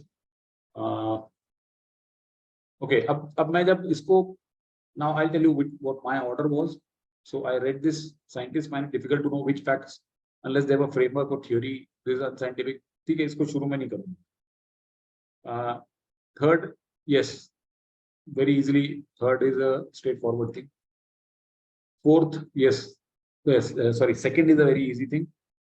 Third, Google की स्टोरी है, ठीक है, पता है हमको, तो इसको भी हम कर सकते हैं उसके बाद में। Then I go to fourth, current model of political liberal political association political directed, कुछ समझ नहीं आ रहा, छोड़ दो इसको, लास्ट में करेंगे। तो मेरा ऑर्डर बहुत क्लियर हो गया यहाँ पे, 2 3 1 4, this order I will proceed, ठीक है। Yes sir. 2 3 1 4 I will proceed. तो अब मैं 2 में कोई डिस्कस नहीं कर रहा हूँ, because 2 is a very straight forward. इसमें किसी को अगर इसमें मुझे जो एक डाउट था, क्वेश्चन 4, क्वेश्चन 4, यस सर। अब क्वेश्चन 4 में देखो यहाँ पे इसने लिखा हुआ था कि CDEMF, तो अगर इसमें सिर्फ इसने DE और F लिखा होता तो ये बहुत आसान हो जाता सिलेक्ट करना, ठीक है। क्योंकि D जो है सोशल, ये प्लास्टिक ट्रिंकेट, ये तो इसने साफ लिख दिया है कि ये जो प्लास्टिक ट्रिंकेट है ये तो बेसिकली लोग घर में भी बना लेते हैं। ये forget the idea of hobbyists printing of small plastic trinkets at home. So this is not what is industrial, right? 3D printing, industrial printing. तो ये तो आसानी से ये तीनों तो आप मार्क कर सकते हो। एयरक्राफ्ट फ्यूजलाज जो है वो भी आगे जाके होगा। It would supply Airbus with this, ठीक है, अभी तो किया नहीं है उसने। और तीसरा वाला भी जो है मोबाइल फोन्स, ये भी आगे जाके हो जाएंगे, अभी है नहीं, ठीक है। तो ये तीन तो होगा। अब इसमें बात ये है कि ये जो तो आपको इसी के बेसिस पे मार्क कर देना चाहिए। इसमें हमें डाउट आएगा कि यार नी रिप्लेसमेंट और हिप रिप्लेसमेंट के बारे में हमने पढ़ा हुआ है वहां पे। तो नी रिप्लेसमेंट तो इसमें कहा हुआ है कि यहाँ पे नी रिप्लेसमेंट हुए बहुत सारे। आ गया American consultancy additive have been made, hundreds of thousands of people have been fitted with 3D from hip replacement joints to titanium jawbones as well as prosthetics. An untold number of people have benefited from more accurate surgery carried out by 3D printed surgical guides. Around 100,000 knee replacements are now performed everywhere this way. तो वो उसका कहना ये है कि भाई ये जो knee replacement है ये 3D printed से नहीं हुआ, इसमें जो surgical guide हैं वो 3D printed. तो whether we can say that 100,000 knee replacements have been done. हाँ, तो इसलिए सॉरी नी रिप्लेसमेंट नहीं, हाँ नी रिप्लेसमेंट। सर ये तो करंटली हो रहा है ना, और हमें ये बताना था जो नहीं हो रहा हो, मतलब नहीं तो हिप इसमें लिखा है रिप्लेसमेंट तो परफॉर्म हो रहे हैं एवरी ईयर। हिप रिप्लेसमेंट जो है ना, नी रिप्लेसमेंट एंड हिप दोनों ही, मतलब नहीं दोनों नहीं हो रहे ना, वही तो है। देखो all of the following have been mentioned in the passage as examples of 3D printed that are currently used except. तो अब आपने जैसे जिसने भी ये नी रिप्लेसमेंट और नी हिप रिप्लेसमेंट पढ़ लिया तो उसमें हिप रिप्लेसमेंट तो बहुत क्लियरली लिखा हुआ है हो रहे हैं, ये लिखा हुआ है ना कि 3D हिप रिप्लेसमेंट जॉइंट तो हो रहे हैं, लेकिन नी रिप्लेसमेंट नहीं हो रहे हैं। नी रिप्लेसमेंट जो सर्जिकल गाइड है वो है 3D, तो इसलिए ये वाला पार्शियली करेक्ट है, इसलिए ये बाहर हो गया, तो इसलिए आंसर बी है। ठीक है, यही एक इसमें डाउट। ओके सौरभ, कुछ डाउट है बोलो। तो नहीं सर, मैं वही बता रहा था मेरी क्या अप्रोच थी इसमें, वो सीधे सीधे 3D प्रिंटेड प्रोडक्ट्स पूछ रहा है तो एलिमिनेट तो हो गया था। और नी रिप्लेसमेंट और हिप रिप्लेसमेंट में तो यही था कि नी रिप्लेसमेंट में सर्जिकल गाइड्स बन रहे हैं, वो प्रोडक्ट है सर्जिकल गाइड्स। अगर ये लिखा था surgical guide for knee replacement तब हम मार्क करते हैं। नी रिप्लेसमेंट तो सर एक वर्ब हो गया एक तरह से। मैं थोड़ा सा इसमें एक्सेप्शन लेता हूँ, ठीक है, मैं इस बात से 100% एग्री नहीं करता, लेकिन सिर्फ इसमें क्योंकि डी एडेड है इसलिए मैं इस चीज को क्वेश्चन नहीं कर रहा हूँ इस आंसर को।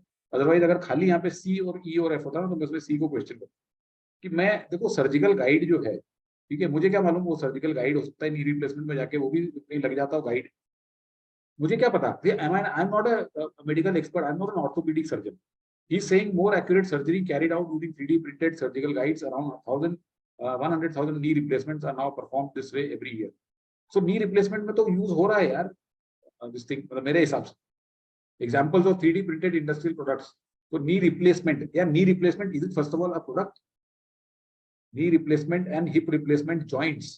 ये गलत तरीके से पहले तो बनाया भी इसको गलत तरीके से, ये जो ऑप्शन है ना, तो चलो ठीक है हम इसके, क्योंकि जिसने भी ये पैसेज बनाया वो एक मूर्ख आदमी है, तो इतना सिंपल और स्ट्रेट फॉरवर्ड पैसेज अभी तक मैंने देखा नहीं, तो लेट्स लीव इट, इसके ऊपर ज्यादा डिस्कस नहीं करते। Anushka, quickly tell me the last question what you have.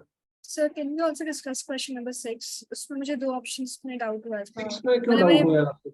Sir mark तो सही कर दिया बट मैं बी और सी में कंफ्यूज। यार देखो यहाँ पे भी लिखा हुआ है कि मोर विल बी एडेड सून, ठीक है, तो मोर विल बी एडेड सून तो मतलब क्या है कि और भी अभी इनको और जरूरत पड़ेगी उसकी, ठीक है। ये लिखा हुआ है कि कहाँ लिखा हुआ है वंस, वो वहां तक समझ आता है बट जब मैं नेक्स्ट लाइन पढ़ी है तो मैं कंफ्यूज हो गई। द प्रोसेस ये कहाँ लिखा हुआ है, ये कौन सी पैराग्राफ? सर इसका मीनिंग क्या है मुझे समझ नहीं आया। But the printers run unattended, second para के सेकंड लाइन, थर्ड लाइन में सर मुझे डाउट हुआ था। एक minute, when the printers run, okay, the process can take 8 to 10 hours, but the printers run unattended. Unattended मतलब इनको कोई attendant नहीं चाहिए, अपने आप चलते रहते। यहाँ पे बट आया तो मुझे लगा ये कुछ नेगेटिव सेंस में बोल रहा है। नहीं नहीं नहीं नहीं नहीं नहीं, and make each tooth to a design that is unique to every patient. Once completed, the parts are shipped. बस, तो इसमें और कुछ है ही नहीं। ठीक है सर, ठीक है, इसमें कुछ भी नहीं है।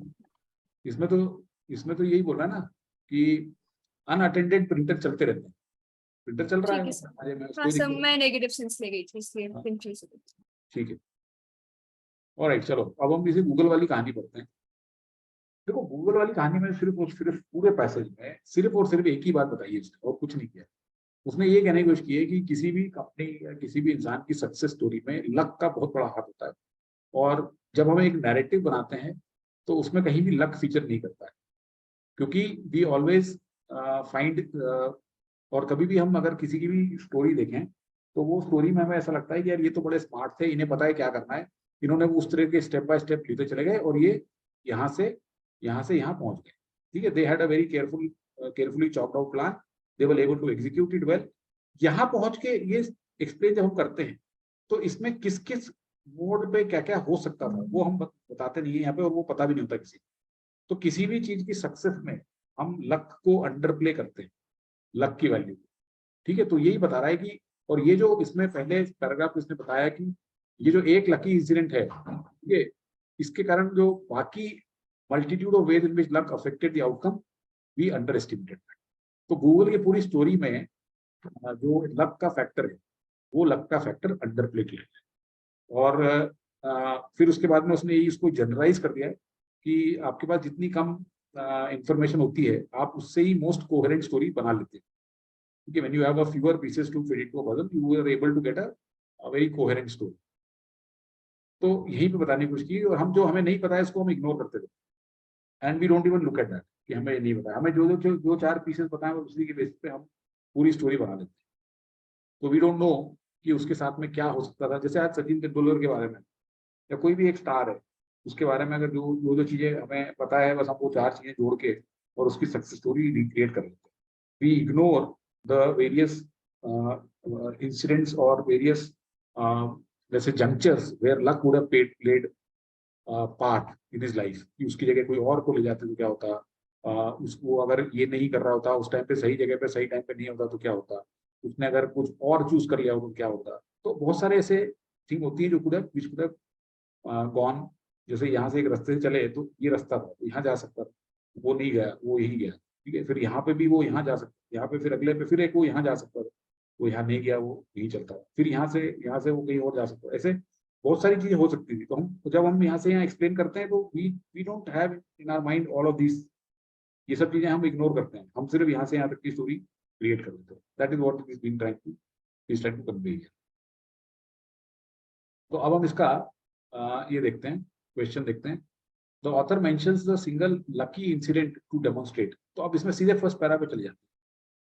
ये यहाँ पे ये बहुत इजी क्वेश्चन, देखो यार ये क्वेश्चन डिफिकल्ट नहीं था. ठीक है. On one memorable occasion they were lucky, which makes the story even more compelling. A year after founding Google, they were willing to sell their company for less than $1 million, but the buyer said the price was too high. Mentioning the single lucky incident actually makes it easier to underestimate the multitude of ways in which luck affected the other. तो एक lucky incident बताने से हम बाकी की जो हजारों lucky incidents हुई है जो उसके आउटकम को अफेक्ट कर सकती थी उसको हम अंडर एस्टिमेट कर दें. तो ये आपको कहाँ पे मिलेगा? It offers distraction from other ways luck had helped Google's meteoric rise, isn't it? ये साफ साफ तो लिखा हुआ है. Yes sir. नहीं, साफ तो लिखा हुआ है इसमें. मतलब ये तो स्ट्रेट फॉरवर्ड था यार ये वाला कुछ. इसमें आपको कुछ भी नहीं करना था, आपको सिर्फ यहाँ पे देखना था कि ये एक जो लकी इंसिडेंट था. Mentioning the single lucky incident makes it easier to underestimate the multitude of ways in which luck affected the outcome. This is very well captured in a different sense. It offered distraction from other ways luck had helped Google's meteoric rise. इसमें बाकी को कुछ option देखने का कोई मतलब ही नहीं था. In fact, I didn't even look at this. The Google founders were lucky that the sale of their company didn't quite manifest. ये थोड़ी बता रहा है वो. ये मतलब ये तो लार्जर सेंस में देखो ना आप. It was luck more than, ये बिल्कुल गलत है. It was luck more than anything. The author is never trying to say that luck was the biggest factor. Okay, luck was a factor is trying to say, but he is never suggested that more than anything else luck was responsible for Google being where they are. अगर ऐसा हो तो फिर तो मतलब कोई मतलब ही नहीं ना. फिर तो कोई आदमी काम क्यों करेगा? फिर वो लक पे ही रिलाय करता है. ठीक है, तो ये गलत है. Luck was an important element in the correctness of every single decision. ये बिल्कुल ही गलत है. इसमें देखो इसने खुद ही अपने इतने ऑप्शन दे दिए हैं जिसको आप हटा सकते हो. ये बहुत एक्सट्रीम ऑप्शंस है. आप इस तरह की जो ऑप्शन है ना कभी करेक्ट नहीं होते. Correctness of every single decision.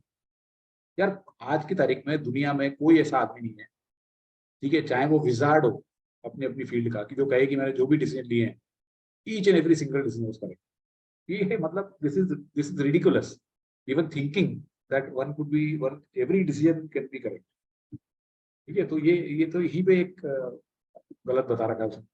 और luck more than anything else ये भी साफ साफ बता रखा है. These can be easily eliminated. Okay, which of the following best summarises the paradox. ये थोड़ा सा क्वेश्चन चैलेंजिंग है. ठीक है, पैराडॉक्स चैलेंजिंग भी क्यों है? क्योंकि मैं आपको बताता हूँ इसमें आप जनरली दो ऑप्शन में कंफ्यूज हो सकते हो. जैसे I was also looking at two options. Paradoxically, it is easier to construct a coherent story when you know little, when there are fewer pieces to fit together.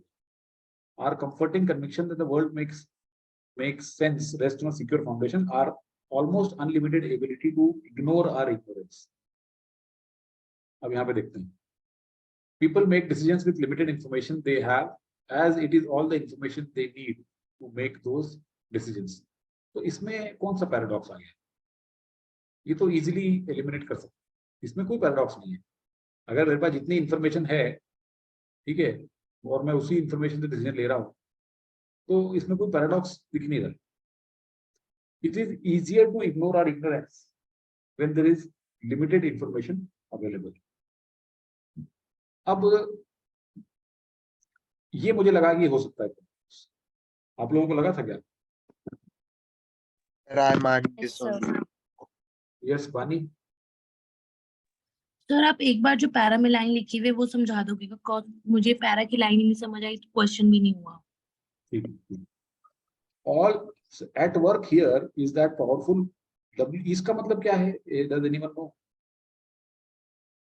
YCIT rule is basically what you see is all that is. ठीक है, ये एक acronym है। What you see is all that is, जो आपको दिख रहा है बस वही है। जनरली क्या होता है कि हमें एक तो पहली बात तो जितनी इंफॉर्मेशन है हमें लगता है बस उतनी ही इंफॉर्मेशन काफी है विद डिसीजन लेवल।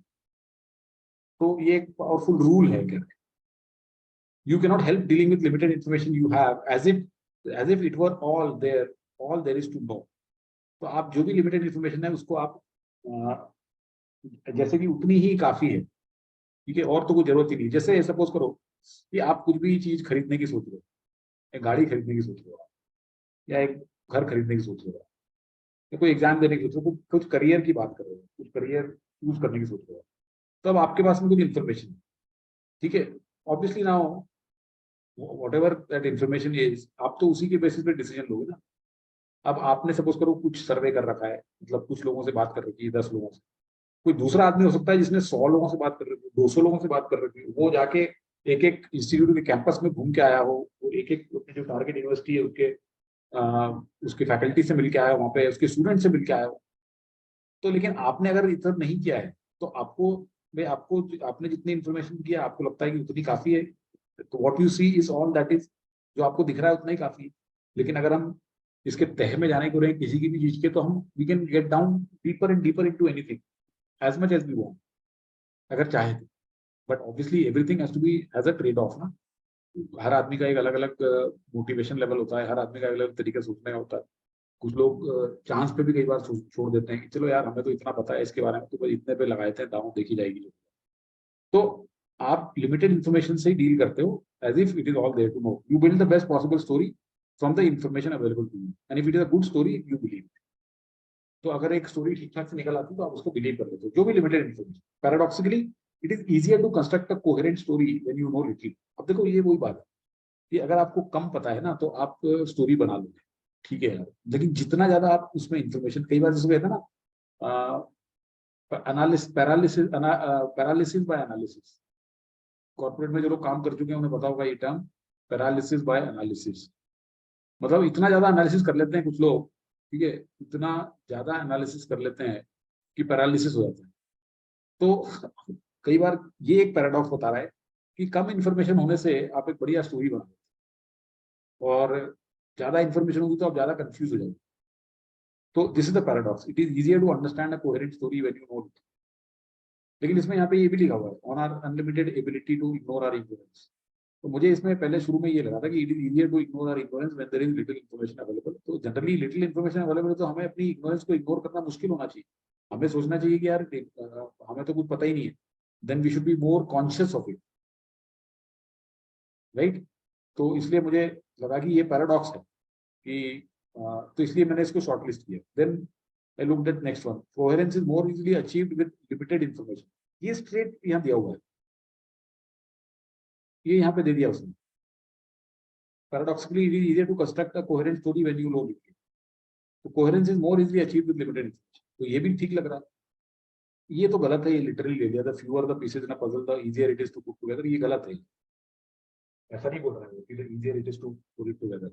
अगर थर्ड नहीं होता तो सेकंड मार्क कर सकते थे अगर बाय चांस। तो मुझे तो मतलब सेकंड भी ठीक लग रहा था इसमें, और थर्ड भी ठीक लग रहा था, because I thought there the paradox here also. लेकिन ये वाला ज्यादा क्लियर है बिकॉज ये उसके बिल्कुल वहीं पे लिखा हुआ है, स्ट्रेट फॉरवर्ड उसी लाइन पे लिखा हुआ है कि it is easier to construct a coherent story when you know little. तो इसलिए इसमें है ना तीसरा वाला मार्क। तो थोड़ा डाइसी था क्वेश्चन, मतलब इतना अच्छा क्वेश्चन नहीं है ये। The author calls one's sense of understanding and learning from Google story largely illusory because, ये मतलब आप निकाल सकते हो इसका आंसर कि no narrative for Google story would have possibly predicted Google success, इसलिए illusory। यहाँ पे देखते हैं कहाँ लिखा हुआ है illusory, ये लिखा हुआ है यहाँ पे। fleshed out in more detail, the story could give you the sense that you understand what made Google succeed and what make businesses succeed. Unfortunately, there is good reason to believe that your sense and understanding and learning from Google story is largely illusory. The ultimate test of an explanation is whether it would have made the event predictable in advance. So no story of Google's unlikely success will meet that test, because no story can include the myriad of events that could have caused a different outcome. तो ये कहने की कोशिश कर रहा है कि आपकी जो गूगल की अंडरस्टैंडिंग इल्यूजरी मतलब आपको ऐसा लगता है कि आप समझ गए गूगल की सक्सेस स्टोरी, लेकिन वो आप गलत समझ रहे हो, इल्यूजरी है। क्यों है? क्योंकि कोई भी स्टोरी अगर गूगल की सक्सेस की अनलाइकली सक्सेस की अगर बनाई जाएगी तो कोई भी स्टोरी वो सारी चीजें को नहीं कैप्चर कर सकती, क्योंकि that may have caused a different outcome. तो इसलिए कोई भी स्टोरी गूगल की जो बनाई जाएगी वो बेसिकली इल्यूजरी ही रहेगी। That's what is time. तो ऐसा हमको ऑप्शन कहाँ पे दिया? It is impossible for one to learn about every event that contributed. ये तो यार देखो, impossible to learn about every language से ही गलत हो जाता है। No narrative for Google story could have possibly predicted Google success. ये ठीक लग रहा है फिर भी। The story of Google success leaves out instances where fate played a part. ये नहीं बोल रहा है वो। This is not what he's suggesting. One's understanding of Google success based on events where luck played a major role. नहीं, ये तो उल्टा बोल रहा है बल्कि कि हमें पता ही नहीं है कि लक कहाँ पे चला, तो ये तो वैसे ही गलत है। इसलिए इसमें बी सही ऑप्शन।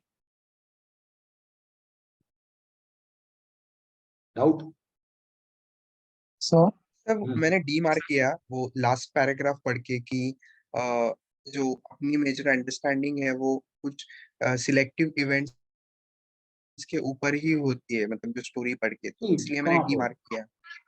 नहीं, कहाँ पे देखो, आपको एक चीज सोचनी चाहिए। See, one thing you should always look at is when you are saying that largely illusory, तो आपका जो आंसर है ना, आपका आंसर इसके आसपास ही होना चाहिए। ठीक है, this is a specific idea type of question. When you get a specific idea type of question, then you shouldn't stray too far away from where the thing is written. Yes sir, actually वो वही problem हुआ। मैंने समझा वो मतलब इंफरेंस based कुछ difficult question है, but वो स्पेसिफिक क्वेश्चन था, मुझे लगा कि करेक्ट, आई गेट, बड़ा सोचना है उसमें। कई बार हम सोचते हैं कि ये एक थोड़ा डेप्थ वाला क्वेश्चन है, लेकिन जैसे इसमें कोई डेप्थ वाला क्वेश्चन नहीं है। ये वाला जो पिछला वाला भी देखा हमने, ये भी वहीं के वहीं लिखा हुआ है ना। तो इसमें डेप्थ वाले क्वेश्चन है ही नहीं देखा जाए तो, क्योंकि डेप्थ है ही नहीं, पैसेज में कुछ है ही नहीं दिखाने। पैसेज में सिर्फ एक चीज को बार बार अलग अलग शब्दों में लिखा गया है कि गूगल की सक्सेस स्टोरी के अंदर जो लक था उसको किसी ने प्रिडिक्ट नहीं कर सकता कोई भी, और बेसिकली लक का जो फैक्टर है वो हर एक चीज की सक्सेस में होता है। बस इसी चीज को उसने अलग अलग शब्दों में घुमा के पूरा पैसेज बना दिया, तो कुछ है ही नहीं उसमें। Okay, it can not be inferred from. हाँ बोला सर, एक बार वो सेकंड पैरा की लास्ट लाइन वापस आ सकते हैं?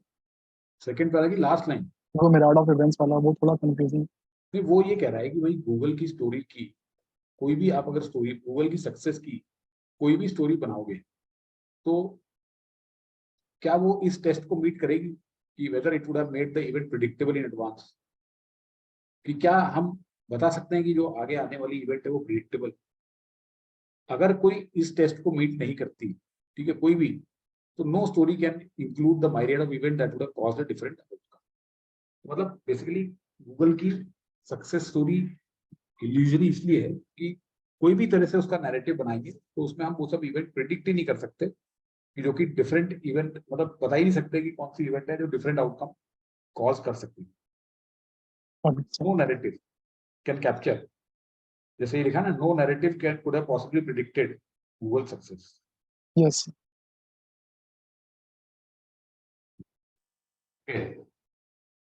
It cannot be inferred from the last para. The world makes sense to us because of our ignorance. देखो ये भी मतलब जो है ना, बहुत ही एक बेकार सा ऑप्शन दिया हुआ इसने यहाँ पे। It cannot be inferred. The world makes sense because of our ignorance. तो our comforting conviction that the world makes sense rests on a secure foundation. Our almost unlimited ability to ignore our ignorance. अब मैं थोड़ी देर ये सोच रहा था कि is this the same? The world makes sense to us because we ignore our ignorance, or the world makes sense to us because of our ignorance? बताइए। अगर मैं यहाँ पे लिखूं कि the world makes sense to us because we ignore our ignorance, does this makes more sense, or कि the world makes sense to us because of our ignorance, are both the things same? The first one makes no sir, no both sir same ही same तो नहीं है. Same तो नहीं है. First वाला ज्यादा सेंस कर रहा है, इग्नोर और Correct. Ignore. Correct. That was my thought. कि ये नहीं कह सकता मैं कि world makes sense to us because of our ignorance. But this is a stupid statement. This is a stupid statement. The world makes sense to us because of our ignorance. This is wrong. The world makes sense to us because we ignore our ignorance. Okay, so there is a huge difference in meaning of these two things. Almost unlimited ability to ignore our ignorance. This is correct, but this is not correct as per me, as per whatever English that I can read. मुझे ये गलत लग रहा है. ठीक है, तो इस आदमी को नहीं लग रहा जिसने बनाया है. ठीक है, तो इस आदमी को नहीं लग रहा, तो ठीक है. अब हमें तो देखो, मैं आपको इसीलिए बता रहा हूँ कि आप लोग जो दुखी होते रहते हो मॉक को लेके कि अरे ये क्या हो गया, वो क्या हो गया. मतलब कि इस तरह की चीजें अगर आएंगी तो गलत तो हो गई ना. आप लॉजिकली सोच रहे हो और ये बनाने वाला पता नहीं कौन सी दुनिया में है, क्या चढ़ा के बैठा हुआ है. ठीक है, तो इसलिए ऐसे दुखी मत हुआ करो. ये ग्रामर पढ़ा, पहले तो सामने आया तो 4 थप्पड़ मारूंगा, फिर ग्रामर पढ़ाऊंगा. ठीक है. Our conviction depends more on the stories we built than the reliability of our evidence. अब वो इस वाले को मार्क किया गया है क्योंकि इसमें कहा गया है कि इसमें रिलायबिलिटी की बात नहीं की है. ठीक है, वो कह रहा है कि our stories depend on our evidence or whatever information is available from us to us. ठीक है, चलो रिलायबिलिटी की बात नहीं की है तो वो यहाँ पे इसके कारण गलत कर देगा, लेकिन यहाँ पे जो उसने नहीं लिखा उसको सही कर देगा. तो वही भगवान जाने. तो ठीक है, it is possible we do not understand that all. Okay, so this is not the answer. Coherence of the story did not be proposed. ये भी सही है. तो देखो ये दोनों तो सही है कि they can be inferred, so they are not the answer. लेकिन ये दोनों जो है ना, ये डाइसी है, तो दोनों ही आंसर मेरे ख्याल से दोनों सही. तो अब ठीक है, that's how he viewed it. That's okay. तो आप दोनों ही सही है मतलब मेरे हिसाब से. तो किसी ने अगर ये भी मार्क किया तो सही है ये. Okay, so that's about this thing. चलो आगे चलते हैं अब. Quickly let's finish this one. इसमें देखो, इसमें कुछ नहीं बताया जा रहा है, इसमें सिर्फ ये बताया जा रहा है कि जो साइंटिस्ट होते हैं तो साइंटिस्ट एक फ्रेमवर्क रखते हैं अपने दिमाग में जिसमें वो फैक्ट को फिट करके और कंक्लूजन्स निकालते हैं. ठीक है, तो अब ये जो अगर हम कॉस्मोलॉजी और एटॉमिक फिजिक्स की बात करें तो उसमें ये जो फ्रेमवर्क होता है ये बहुत ही क्लियर होता है, इसको कोई कंट्रोवर्शियल नेचर नहीं होता. लेकिन जब हम एवोल्यूशन और पॉलिटिकल और फिलोसफिकल इस तरह की बातें करने लगते हैं तो कंट्रोवर्सी आ जाती है. तो अब कंट्रोवर्सी क्या है यहाँ पे? कंट्रोवर्सी नहीं है, मतलब एक तरह का डिबेट है कि जो ह्यूमैनिटी है, इंसान जो है वो उसकी ह्यूमैनिटी किस चीज पे है. तो डार्विनिस्ट होते हैं जैसे यारेड डायमंड, तो एक बहुत बड़ा राइटर भी है, इसकी किताब पढ़नी चाहिए हमें. तो यारेड डायमंड कहता है कि 98% हम ह्यूमंस, हमारे जो जीन्स हैं वो एप्स वाले जीन्स हैं, चिंपांजी वाले जीन्स, और हमारी जो ह्यूमैनिटी है तो वो उसके कारण आती है, ना कि हमारी ह्यूमैनिटी लैंग्वेज, कल्चर और टेक्नोलॉजी के कारण आती है. कुछ लोग जो साइंटिस्ट हैं वो ये कहते हैं कि नहीं, हमारी ह्यूमैनिटी जो है वो इन सब चीजों से आती है. This makes us different from animals. तो जो डार्विनिस्ट टाइप के जो डार्विनिस्ट लोग जो हैं वो ये कहते हैं कि देखो भाई, बल्कि आज की तारीख में तो इंसान जो है वो एनिमल से भी बदतर हो गया. मतलब जो आप रियल एनिमल कहते हो, बीस्ट, बल्कि जो एक एनिमल है वो एक ज्यादा ह्यूमन हो गया कि वो जबरदस्ती की मारकाट नहीं मचाता, वो अच्छे सभ्यता से रहता है. लेकिन इंसान जो है वो जानवर से बदतर हो गया. तो इसलिए इंसान को आप सोचो कि आप वो जानवर से बेटर है और ह्यूमन की प्रोग्रेस हुई है तो वो गलत सोचे. तो इस तरह से दो साइड्स इस डिबेट में है. एक कहता है कि जो इंसान की ह्यूमैनिटी है वो बिकॉज ऑफ दी हमारी जो 98% लाइनेज जो हम शेयर करते हैं, जीनियोलॉजी जो शेयर करते हैं हम एप्स के साथ, उसके कारण है. और एक बोलता है नहीं, हम आपकी जो ह्यूमैनिटी जो है वो basically because of all these additional things that you been able to achieve over and above the animals. That's the idea of this particular passage. ठीक है, और कुछ नहीं है. तो अब इसके ऊपर क्वेश्चन पे चले जाते हैं. Which of the following correctly points to difference in the field of cosmology and evolutionary biology? तो इसमें देखो, मैंने ये सिंपल क्वेश्चन, इसमें जैसे मैंने आपको बताया था कि जो कॉस्मोलॉजी और एवोल्यूशनरी बायोलॉजी है, इसमें जो फ्रेमवर्क है वो फ्रेमवर्क कंट्रोवर्शियल नहीं होता, ठीक है, लेकिन सॉरी कॉस्मोलॉजी में नहीं होता और एवोल्यूशनरी बायोलॉजी में फ्रेमवर्क जो होता है वो थोड़ा सा कंट्रोवर्शियल होता है। तो वो लिखा हुआ है यहाँ पे इसमें कि creation of framework within which one places the facts is less controversial than that in the latter. तो इसलिए इसमें ये answer state no audio, audio नहीं आ रहा क्या? तो बीच में आवाज चली गई। चली गई थी अच्छा, अब आ गई क्या? Yes yes sir. सर। तो कहाँ तक सुना था? 1 का खत्म करा था आपने इस क्वेश्चन में, एक्सप्लेन करना होगा। ये यहाँ पे हाँ मतलब first part of the passage पढ़ा था जैसे आपने, उसके बाद हाँ। आवाज चली गई। अच्छा, first para of the passage के बाद आवाज चली गई? नहीं नहीं, क्वेश्चन का जो फर्स्ट क्वेश्चन लाइन, क्वेश्चन का लाइन। तो देखो वो ये कहने की कोशिश कर रहा है कि जो कॉस्मोलॉजी है, ये जहाँ पे ये बताया ना कि कॉस्मोलॉजी और एटॉमिक फिजिक्स, तो ये तो साइंसेज हैं, जो साइंसेज जो रियल साइंसेज होती हैं। तो इन साइंसेज में जो फ्रेमवर्क होता है जिसके अंदर अपने फैक्ट हम रख के और कंक्लूजन निकालते हैं, वो कॉन्ट्रोवर्शियल नहीं होता, ठीक है। तो दिस इज अनकॉन्ट्रोवर्शियल। लेकिन जब हम ह्यूमन नेचर और ओरिजिन्स की क्वेश्चन की बातें करते रहते हैं, तो जो क्रिएशन ऑफ फ्रेमवर्क जो बनता है वो कंटेंशियस हो जाता है, मतलब कि वो कॉन्ट्रोवर्शियल हो जाता है। तो दोनों में ये फर्क है। तो आपको इसका आंसर यहीं से मिल जाएगा कि in the former the creation of framework within which one places the facts is less controversial than that in the latter. That's it,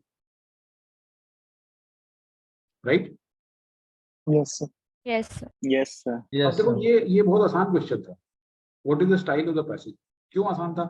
क्योंकि अगर आप इसमें एक सर्च करोगे कि कहाँ पे आर्ग्यू लिखा हुआ है, तो आपको कुछ जगह मिल जाएगा आर्ग्यू लिखा हुआ। मोर सो इन द लास्ट अगर आप देखें कि it may be argued that the animal within us is the noble side and humanity the darker side.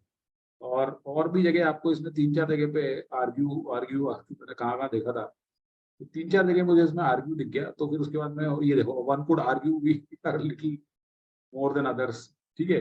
तो अगर इस तरह की लैंग्वेज इसमें लिखी हुई है तो ये this can not be anything but argumentative, ठीक है। आर्गुमेंटेटिव मतलब ये कि आप एक जजमेंट दे रहे हो, you are giving a judgement there, okay, you are taking a side, you are not being analytical. जैसे यहाँ पे इसने क्या किया कि दोनों तरीके बता दिए कि जो दो व्यूज हैं।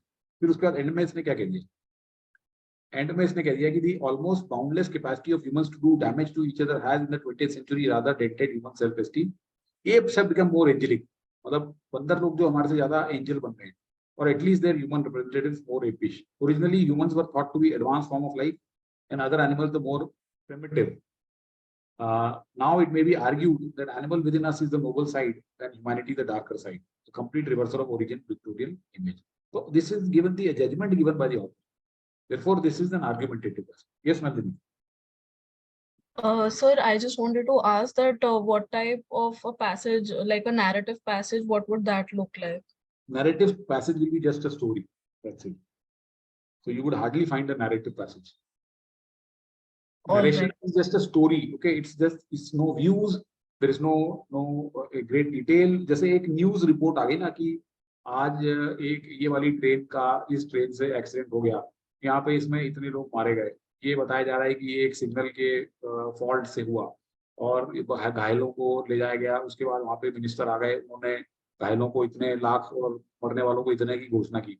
इस तरह की जो स्टोरी चल रही है ना, इसमें ऑथर ने कोई जजमेंट नहीं दिया, ठीक है।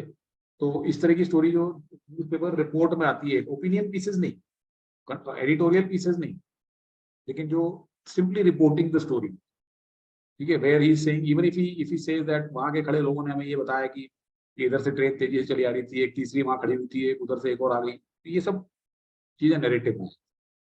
डिस्क्रिप्टिव में क्या होता है कि वो चीजों को बहुत डिटेल में डिस्क्राइब करता है, वो अपने आपको एडजेक्टिव्स बहुत सारे यूज करेगा, एडवर्ब्स बहुत सारे यूज करेगा, तो वो डिस्क्रिप्टिव लैंग्वेज में। एनालिटिकल में वो क्या करेगा कि दोनों साइड ऑफ द स्टोरी पेश करके छोड़ देगा। जैसे इसमें अगर वो बताता कि भाई एक विक्टोरियन व्यू ये था और जो डार्विनिस्ट लोग हैं इनका व्यू ये है, बस, एंड बोथ लुक रैशनल और बोथ लुक ओके, बट उसने एंड में क्या कर दिया, उसने डार्विनिस्ट वालों की बात सुनी है और विक्टोरियन के अगेंस्ट किया है। That means he has taken a view here and therefore this becomes argumentative, ठीक है। सो आई होप दिस एनालिटिकल और आर्गुमेंटेटिव का डिफरेंस हमें समझ। Yes, sir. Okay, in the author's opinion, तो इसमें अब यारेड डायमंड क्या कहते हैं? यारेड डायमंड तो ये कहते हैं कि भाई जो आपकी ह्यूमैनिटी है वो आपके शेयर्ड ट्रेड्स में, ये देखो, today the question of how and when did we become human remain culturally loaded. The key issue for many Darwinists is similarity of humans and apes. Humans share 90%, 8% of the genes with chimpanzees. So if we take away our clothes possessions, observe this, then we begin to look like an ape. Humanity without their humanity are revealed to be what they really are.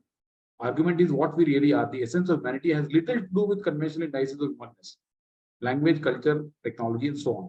Rather, it is expressed principally through our animal heritage. तो मतलब जो हमारी humanity है वो हमारी animal heritage से ही आती है, ठीक है, वो इससे नहीं आती, आपके कपड़ों से और किसी और चीज से नहीं आती, ठीक है। ये तो बिल्कुल ही उल्टा है। Man's genetic similarity to apes lead them to behave in a beastly manner. ये तो बोल रहा है यार इंसान, बल्कि एप्स जो है वो बीस्टली मैनर में बिहेव नहीं करते, इंसान बीस्टली मैनर में बिहेव करता है, एप्स तो एंजेलिक मैनर में बिहेव करते हैं। वो तो ये कह रहा है, तो ये तो गलत है। If an ape walked close and could talk, it would be indistinguishable. ये तो बहुत एक्सट्रीम बात बोल दी, तो इसलिए करेक्ट आंसर ए है। Which of the following story pertaining to today's times would be told by a Darwinist? तो डार्विनिस्ट क्या बोलेगा कि जो हमारी ह्यूमैनिटी है वो एनिमल हेरिटेज और एनिमल ट्रेड से होती है, it is not by any other language और कल्चर, उससे नहीं होती, तो वो कहेगा डार्विनिस्ट, ठीक है। तो story of humanity express principally through our animal heritage, this looks okay.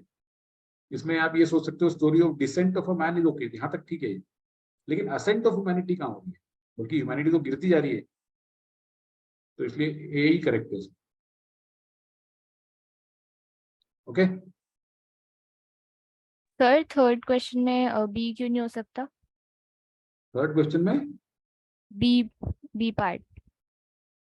यार ये तो बिल्कुल 180 डिग्री ऑपोजिट है, ये तो बिल्कुल उल्टा है आंसर है। आप इसको पढ़ो जरा, एक let me ask you to read this aloud, ठीक है, just read this aloud, just read this line, यहाँ से यहाँ तक पढ़ो।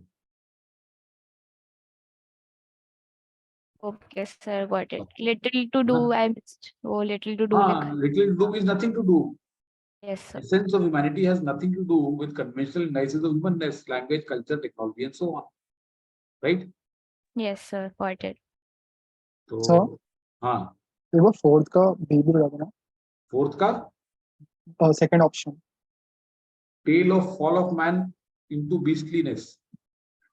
देखो प्रॉब्लम क्या है ना कि मैन और बीस्ट, आप ये कहने की कोशिश कर रहे हो कि मैन और बीस्ट ये एक लेवल पे थे, मतलब एक लेवल पे नहीं थे, कि man was always somewhere here and beast was down below, और मैन अब गिर गया है बीस्ट के लेवल।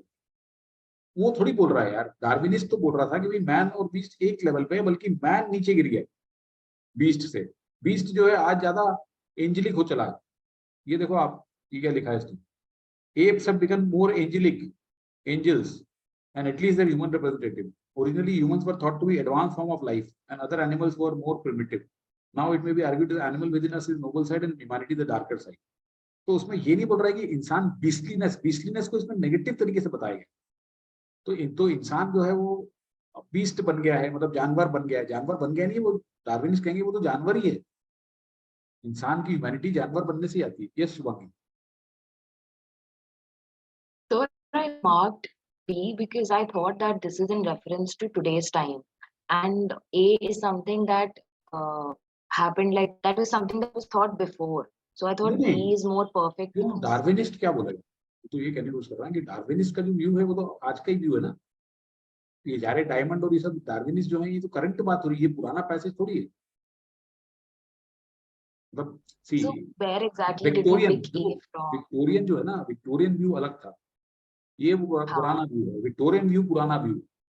ये देखो आप, for all Robert Foley's protestation, the evolutionary questions are merely technical. Darwinian explanations draw on philosophical principal assumptions what constitutes humanity, how human relate to non-animal. If the Victorian insistence on a biological chasm between men and ape originated from an almost mythical belief in human progress, मतलब Victorian era में ऐसा माना जाता था कि जो biological difference है man और एप में, ये हमारा ह्यूमन प्रोग्रेस से आया हुआ है. Today's insistence that humans are nothing more than another kind of ape is the consequence of a century's worth of disillusionment with such optimism. तो आज की तारीख में today's insistence that humans are nothing more than the kind of ape, ये अब हमारा डिसिल्यूजनमेंट हो गया है. जो प्रोग्रेस वाली बात है ना, विक्टोरियन इंसिस्टेंस था कि हमारे में प्रोग्रेस हुई है ताकि हम अब हम एनिमल से बड़े हो गए हैं.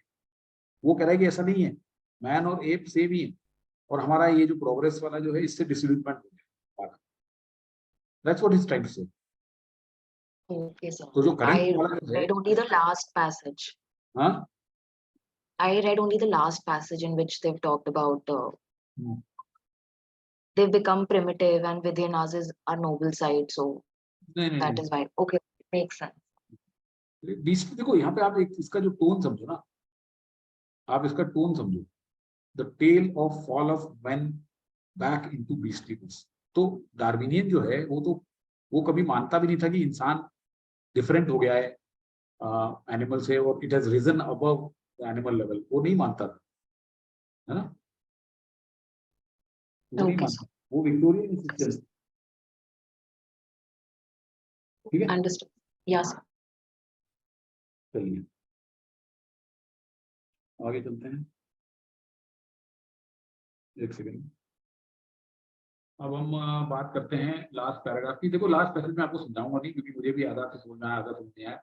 मैं इसको करने का आपको तरीका बताता हूँ. इसको करने का तरीका ये है, देखो इस तरह के इसके जो ये आपने थोड़ा सा पढ़ा, आपने एक बार जस्ट उसको एक बार ग्लांस कर दो. नहीं समझ में आ रहा कोई बात नहीं, ठीक है, कोई बात नहीं. Just skim through this and then go straight to the questions. And in such passages you are almost sure that you will never find a main idea of a question. क्योंकि इसमें ये जो जिसने भी गधे ने ये पैसेज बनाया हुआ है, वो उसको भी खुद को इसका मेन आइडिया कुछ नहीं पता है. उसने भी कहीं से ये 5-7 पैराग्राफ कहीं से जोड़ जाड़ के किसी एक एब्स्ट्रूज से आर्टिकल से लाके डाल दिए हैं, ठीक है, और एक ऐसे जगह पैसेज बन दिया है. तो इसमें वो क्या करेगा, इसमें वो स्पेसिफिक फ्रेजेस या स्पेसिफिक जहां पे कुछ चीजें दी हुई है वहां से रिलेटेड क्वेश्चन पूछे. ऐसा हमें पता होना चाहिए. तो अब आप देखो, why is neutrality of policy outcomes termed as incoherent conception by the author. तो let me go straight to where I can find incoherent conception. वो मुझे यहाँ पे मिल गया, ठीक है. This conception which has been attributed to some labors is incoherent. तो अब incoherent क्यों है यहाँ पे, तो अब आप ये देखो कि इसको पढ़ लेते हैं. The concept of neutrality is a complex notion that confusingly includes what might be called neutrality of policy outcomes and neutrality of justification. Consequences of policies should not privilege any conception of good or conception of ultimate values. तो मतलब basically जो भी policy बनती है उसमें कोई किसी good का कोई कंसेप्शन या किसी वैल्यू का कंसेप्शन नहीं होना चाहिए. न्यूट्रल मतलब क्या है कि उसमें कोई ये नहीं बताओ आपकी क्या गुड है और क्या वैल्यू है, आप उसको न्यूट्रल रखेंगे. लेकिन ये इनकोहेरेंट है. क्यों? क्योंकि देखो अगर कोई स्टेट जो है वो कहेगा हम न्यूट्रल है और हम तो इधर द स्टेट प्रोहिबिट्स अबॉर्शन, तो प्रोहिबिट करेगा अगर अबॉर्शन, तो it is privileging those who believe in priority of rights of unborn. And if it permits abortion then it is privileging the rights of mothers to decide whether to carry the pregnancy term. तो neutrality तो हुई नहीं इसमें. मतलब आपने अगर बताया कि ये बेटर है तो न्यूट्रलिटी तो है ही नहीं. तो policy of indifference would necessarily privilege one side is the other edge there is no third way. That means there is no way to keep this neutral. ठीक है, कि हर एक के जो इक्वल सभी को जस्टिस मिल जाए एक तरह से, या सभी के जो रिक्वायरमेंट्स वो मीट हो जाए, ऐसा हो ही नहीं सकता. वो न्यूट्रलिटी जो है वो हो ही नहीं सकती. तो ए में बता रहा है policy outcome involving the inclusion of equal enforcement of rights to everyone is not in the realm of this. ये यहाँ पे मिल गया हमको. यहाँ पे आप समझे कि आप अगर एक स्टेट जो है वो अगर कहे कि हम we don't define okay what is good और व्हाट इज बैड, तो ये इनकोहेरेंट है. क्यों है? क्योंकि स्टेट कुछ भी डिसाइड करेगा. अगर स्टेट बोलेगा कि हाँ लीगल प्रोहिबिशन जो है वो प्रोहिबिटेड है, सॉरी एडॉप्शन प्रोहिबिटेड है, तो it is supporting one group. अगर वो कहेगा कि हाँ इसको बैन कर दो या इसको अलाउ कर दो, तो it is supporting another. Whichever it decision takes, it cannot remain neutral to everybody. It will definitely favor somebody. तो न्यूट्रलिटी वाली बात जो है वो एक incoherent conception. That is what is saying. वो ए में मुझे मिल गया, तो ए लगेंगे.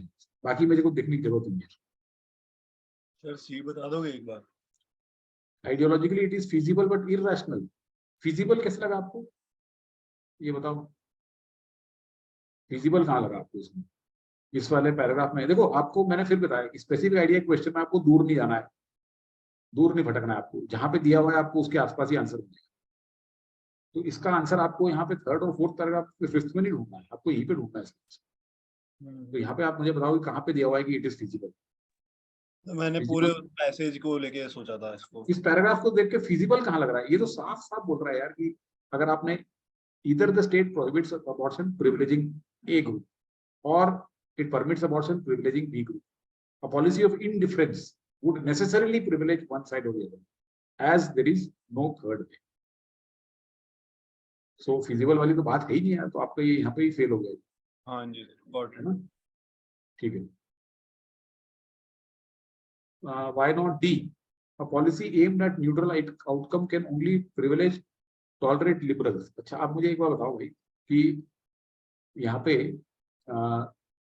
ये जो बोल रहा है टॉलरेंट लिबरल, यहाँ पे इस पैराग्राफ में कहीं पे टॉलरेंट लिबरल दिख रहा है क्या? और इवन जो लिबरल भी लिखा हुआ है वो वहीं पे कह रहा है कि this which has been attributed is incoherent. तो यहाँ से आपको कहाँ पे टॉलरेंट लिबरल दिख गया है? देखो, इस तरह के क्वेश्चन आंसर करने के लिए इस तरह के पैसेज में आपको ज्यादा दिमाग भटकाने की जरूरत नहीं है। जो जहां पे लिखा हुआ है वहीं के वहां से आंसर उठा के लिखना है और कहीं नहीं जाना। ठीक है भाई, थर्ड पैरा फर्स्ट लाइन मैंने आपको बता दिया ना क्या दिया हुआ है। थर्ड पैरा में जाने की जरूरत ही नहीं है यार आपको, मैं यही तो बता रहा हूँ। ये टॉलरेंट लिबरल तो आगे जाके इंट्रोड्यूस हुआ है, ये यहाँ पे तो यहाँ ही से आंसर करना है ना आपको। Why are you going to the third para? Which of the following best captures the meaning of the expression neutral about ultimate ends taken in the context of the passage? अब ये देखिए, ये भी कहाँ लिखा हुआ है कि न्यूट्रल अबाउट अल्टीमेट एंड्स। ये कहाँ लिखा हुआ है भाई? न्यूट्रल अबाउट अल्टीमेट एंड्स मेरे ख्याल से ये लिखा हुआ है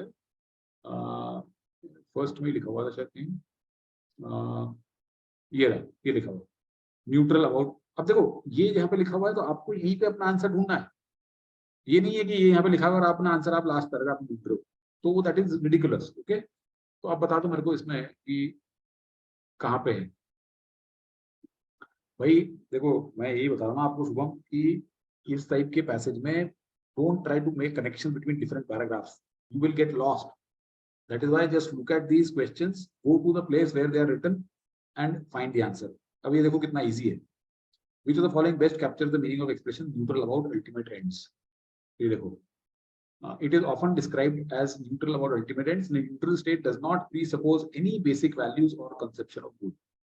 खत्म खत्म। अब देखो कहाँ लिखा हुआ है ये वाला, बताओ मुझे ये ऑप्शन कहाँ लिखा हुआ है? नहीं, कहाँ गया? Neutral about ultimate ends.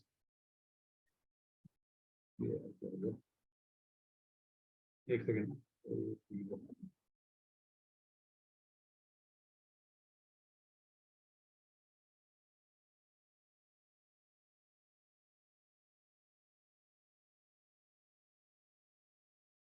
एक सेकेंड।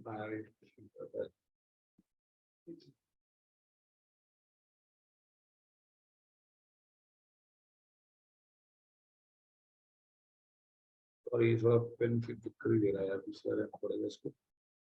चलो, मैं अभी आपको ऐसे ही बताता हूँ कि आप मुझे बताइए कि न्यूट्रल अबाउट अल्टीमेट एंड्स कहाँ दे रखा है। Hello, can you hear me? Yes sir. Yes sir. Yes sir. हाँ, तो बताओ कि न्यूट्रल अबाउट कहाँ दे रखा है यार। ये पीछे भी नहीं हिल रहा क्या? एक मिनट रुको। क्वेश्चन भी शो हो रहे हैं आपके। हाँ, मेरी तो स्क्रीन भी नहीं हिल रही, स्क्रीन फ्रीज हो गई, पता नहीं क्यों। आपके लिए भी स्क्रीन फ्रीज है क्या, फ्रोजन है क्या? जी सर। Yes sir. तो सर आपकी स्क्रीन ही दिख रही है सर, वो स्क्रीन फ्रीज हो गई। क्वेश्चन वाली। हाँ, स्क्रीन फ्रीज हो गई, जरा रुको, ढूंढने दो मेरे को क्या दिक्कत है। माउस ही चलना बंद हो गया।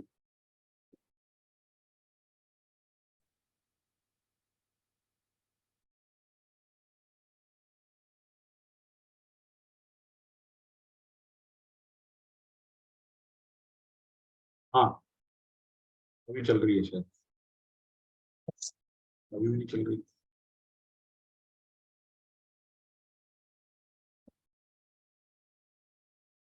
अभी स्क्रीन गायब हो गई ना?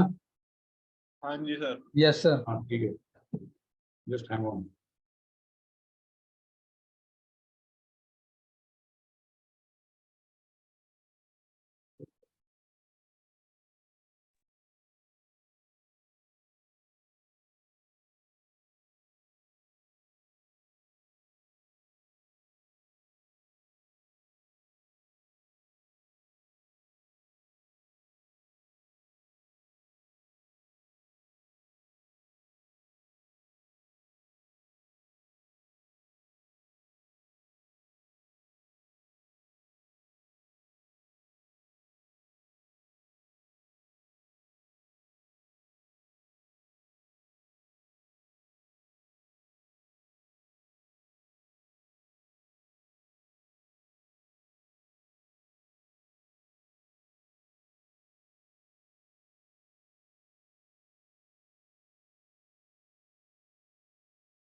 वही क्या?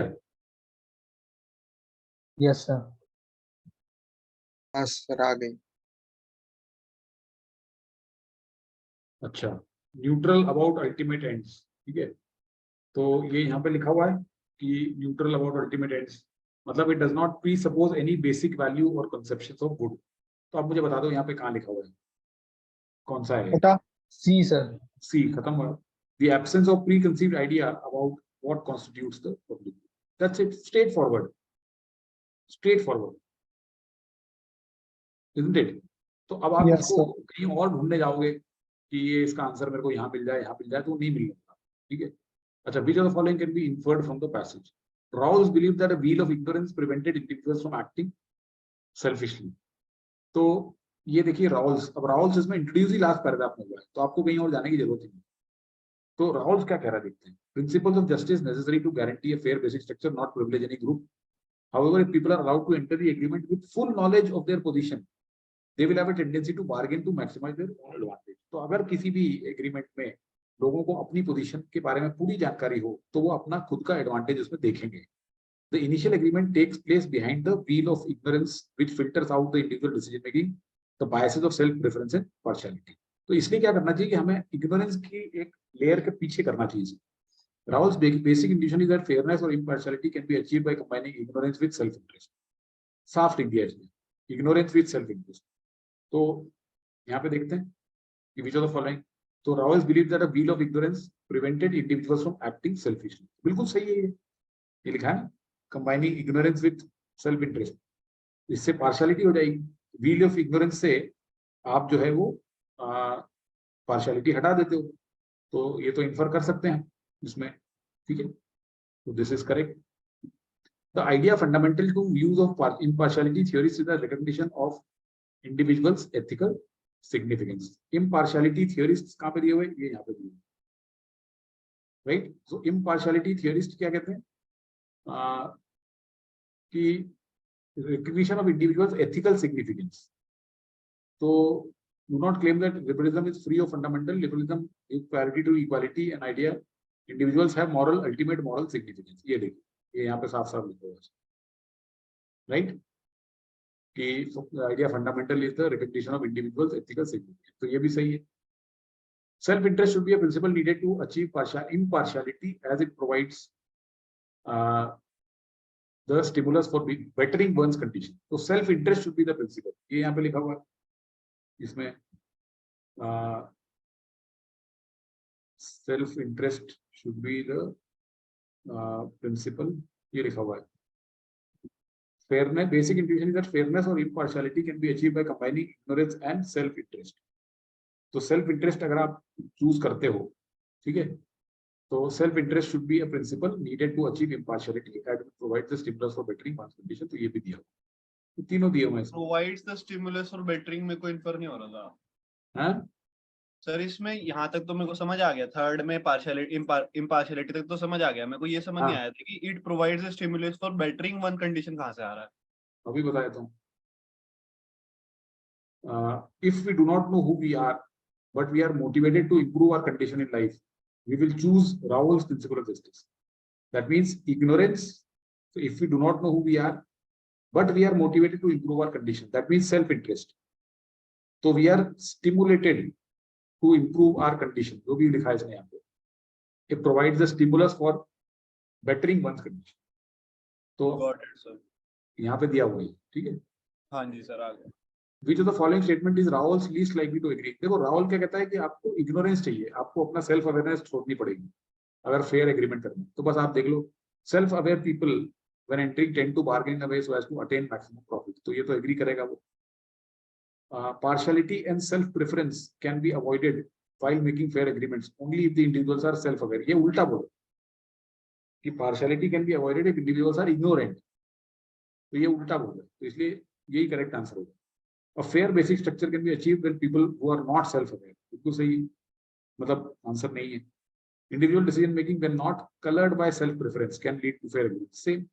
तो ये तीनों एक ही जैसे बना दिए इसने सेंटेंस, और सिर्फ एक ये बी जो है अलग बना दिया, तो बी राइट आंसर। तो मेरा ये कहना है आपको भी इसमें चारों मतलब अगर थोड़ा सा टाइम दिया जाए इस पैसेज को तो आप चारों सही कर सकते हो इसमें, क्योंकि इसमें कोई डाउट नहीं है, क्योंकि इस तरह के पैसेज में, क्योंकि ये जो गधा है जिसने ये पैसेज बनाया है उसको खुद को नहीं समझ में आया है, तो वो क्या कर सकता है, ज्यादा से ज्यादा कॉन्क्रीट इस तरह के क्वेश्चन ही डाल सकता है लैंग्वेज चेंज करके। तो आप थोड़ी सी मेंटालिटी उसको भी समझो, जो ये बना रहा है वो किस तरीके का इंसान है। दैट में आल्सो हेल्प मी। चलो सर ठीक है। इसमें ना पैराग्राफ्स के बीच में कोहेरेंट मतलब हाँ, फ्लो कोई भी बात नहीं बन पा रहा था। मत बनाओ ना, जरूरी थोड़ी है इस तरह के पैसेज में, मत ऐसा टाइम वेस्ट करो। मैं वही बताया ना, मैंने भी जैसे इसको 1-2 पैराग्राफ पढ़े तो मुझे समझ ही नहीं, मतलब I didn't even want to, मतलब मेरा कुछ फ्रेम ऑफ माइंड में था, I didn't even want to make too much sense out of it, so I just read it once and I went to the question because I was pretty sure कि इस तरह के उसमें वो ऐसे ही question निकालेगा जो कि स्पेसिफिक एरिया से मिल जाएंगे। हाँ जी सर, इसमें बिल्कुल ऐसा लग रहा था जैसे हर पैरा में एक नया टॉपिक इंट्रोड्यूस हो गया। हाँ हाँ, बिल्कुल सही बोल रहे हो। Yes शुभन्ना। Sir, in a passage like this, I can answer the questions and my accuracy is fine, but I cannot eliminate the options. So, I mean, I can answer the question when I can answer the questions, like I look at the options and it's a hunch that this is the answer, but I cannot eliminate the other options or reason with the other options. सही है। क्या So दिक्कत? should we have done this passage? नहीं, Because देखो, I had my like this, I got all right, and that was not the case with the other passage. हाँ, नहीं, but why? So should should I have picked this in the AMCAP? नहीं, तो आप ये कह रहे हो कि आपने बाद में जब करके देखा इसको तब इसके सब सही होगा, ये बोल रहे हो, है ना? हाँ, ये डिफिकल्ट क्वेश्चन है यार, क्योंकि देखो आप ऑब्वियसली इसको फर्स्ट 2 में नहीं लोगे, you will not pick it up in the first 2, that's for sure. ठीक है, तो इसलिए मतलब ये बहुत डिफिकल्ट क्वेश्चन हुआ, इसमें कुछ नहीं कह सकते। चलो ठीक है, इसके ऊपर चर्चा करेंगे क्लास में। बोलिए। Sir, I'm not sure if I'm. Okay, you're not sure? Your voice is gone. Sir, I'm losing your audio. I'm not sure if that's my internet. Yeah. बोलो। Sir, अगर हमारे पास मतलब 2 RCs हो गए और टाइम बचा है, तो उसमें उन 2 RCs के डिफिकल्ट क्वेश्चन करने चाहिए या थर्ड RC पिक कर लेना चाहिए और उसके इजी क्वेश्चंस करने चाहिए? नहीं, 2 RC अगर हो गए हैं और उसके हाँ, और उसके मतलब I have done 2 or 3 of both the 2 RCs और मेरे पास 5-6 मिनट है, so should I pick another RC and do the easy questions or do the difficult questions of the first 2 RCs? But difficult in the sense मतलब वो आपने छोड़ दिए हैं। हाँ, मतलब मुझे ज्यादा टाइम लग रहा था या मैं 2 ऑप्शंस के बीच में कंफ्यूज थी। तो फिर आप छोड़ दो ना, फिर आप नया करने दीजिए, फिर नया करने दीजिए, ठीक है? Okay sir. चलो ठीक है, तो वी विल सी। अब जैसे मैंने आपको बताया था कि हम क्लास में भी हम every week will do one full length thing, okay? So we will and I will try to bring in this situation जहाँ पे एक इस तरह का भी हो, और then we'll see how we respond to all of those things, ठीक है? चलो, all right, okay guys, so thank you so much and I hope this session was useful. See you the next time. Bye bye, take care. This week there is no mock of time, so we will try to do something else. Bye. Thank you, sir. Thank you, sir.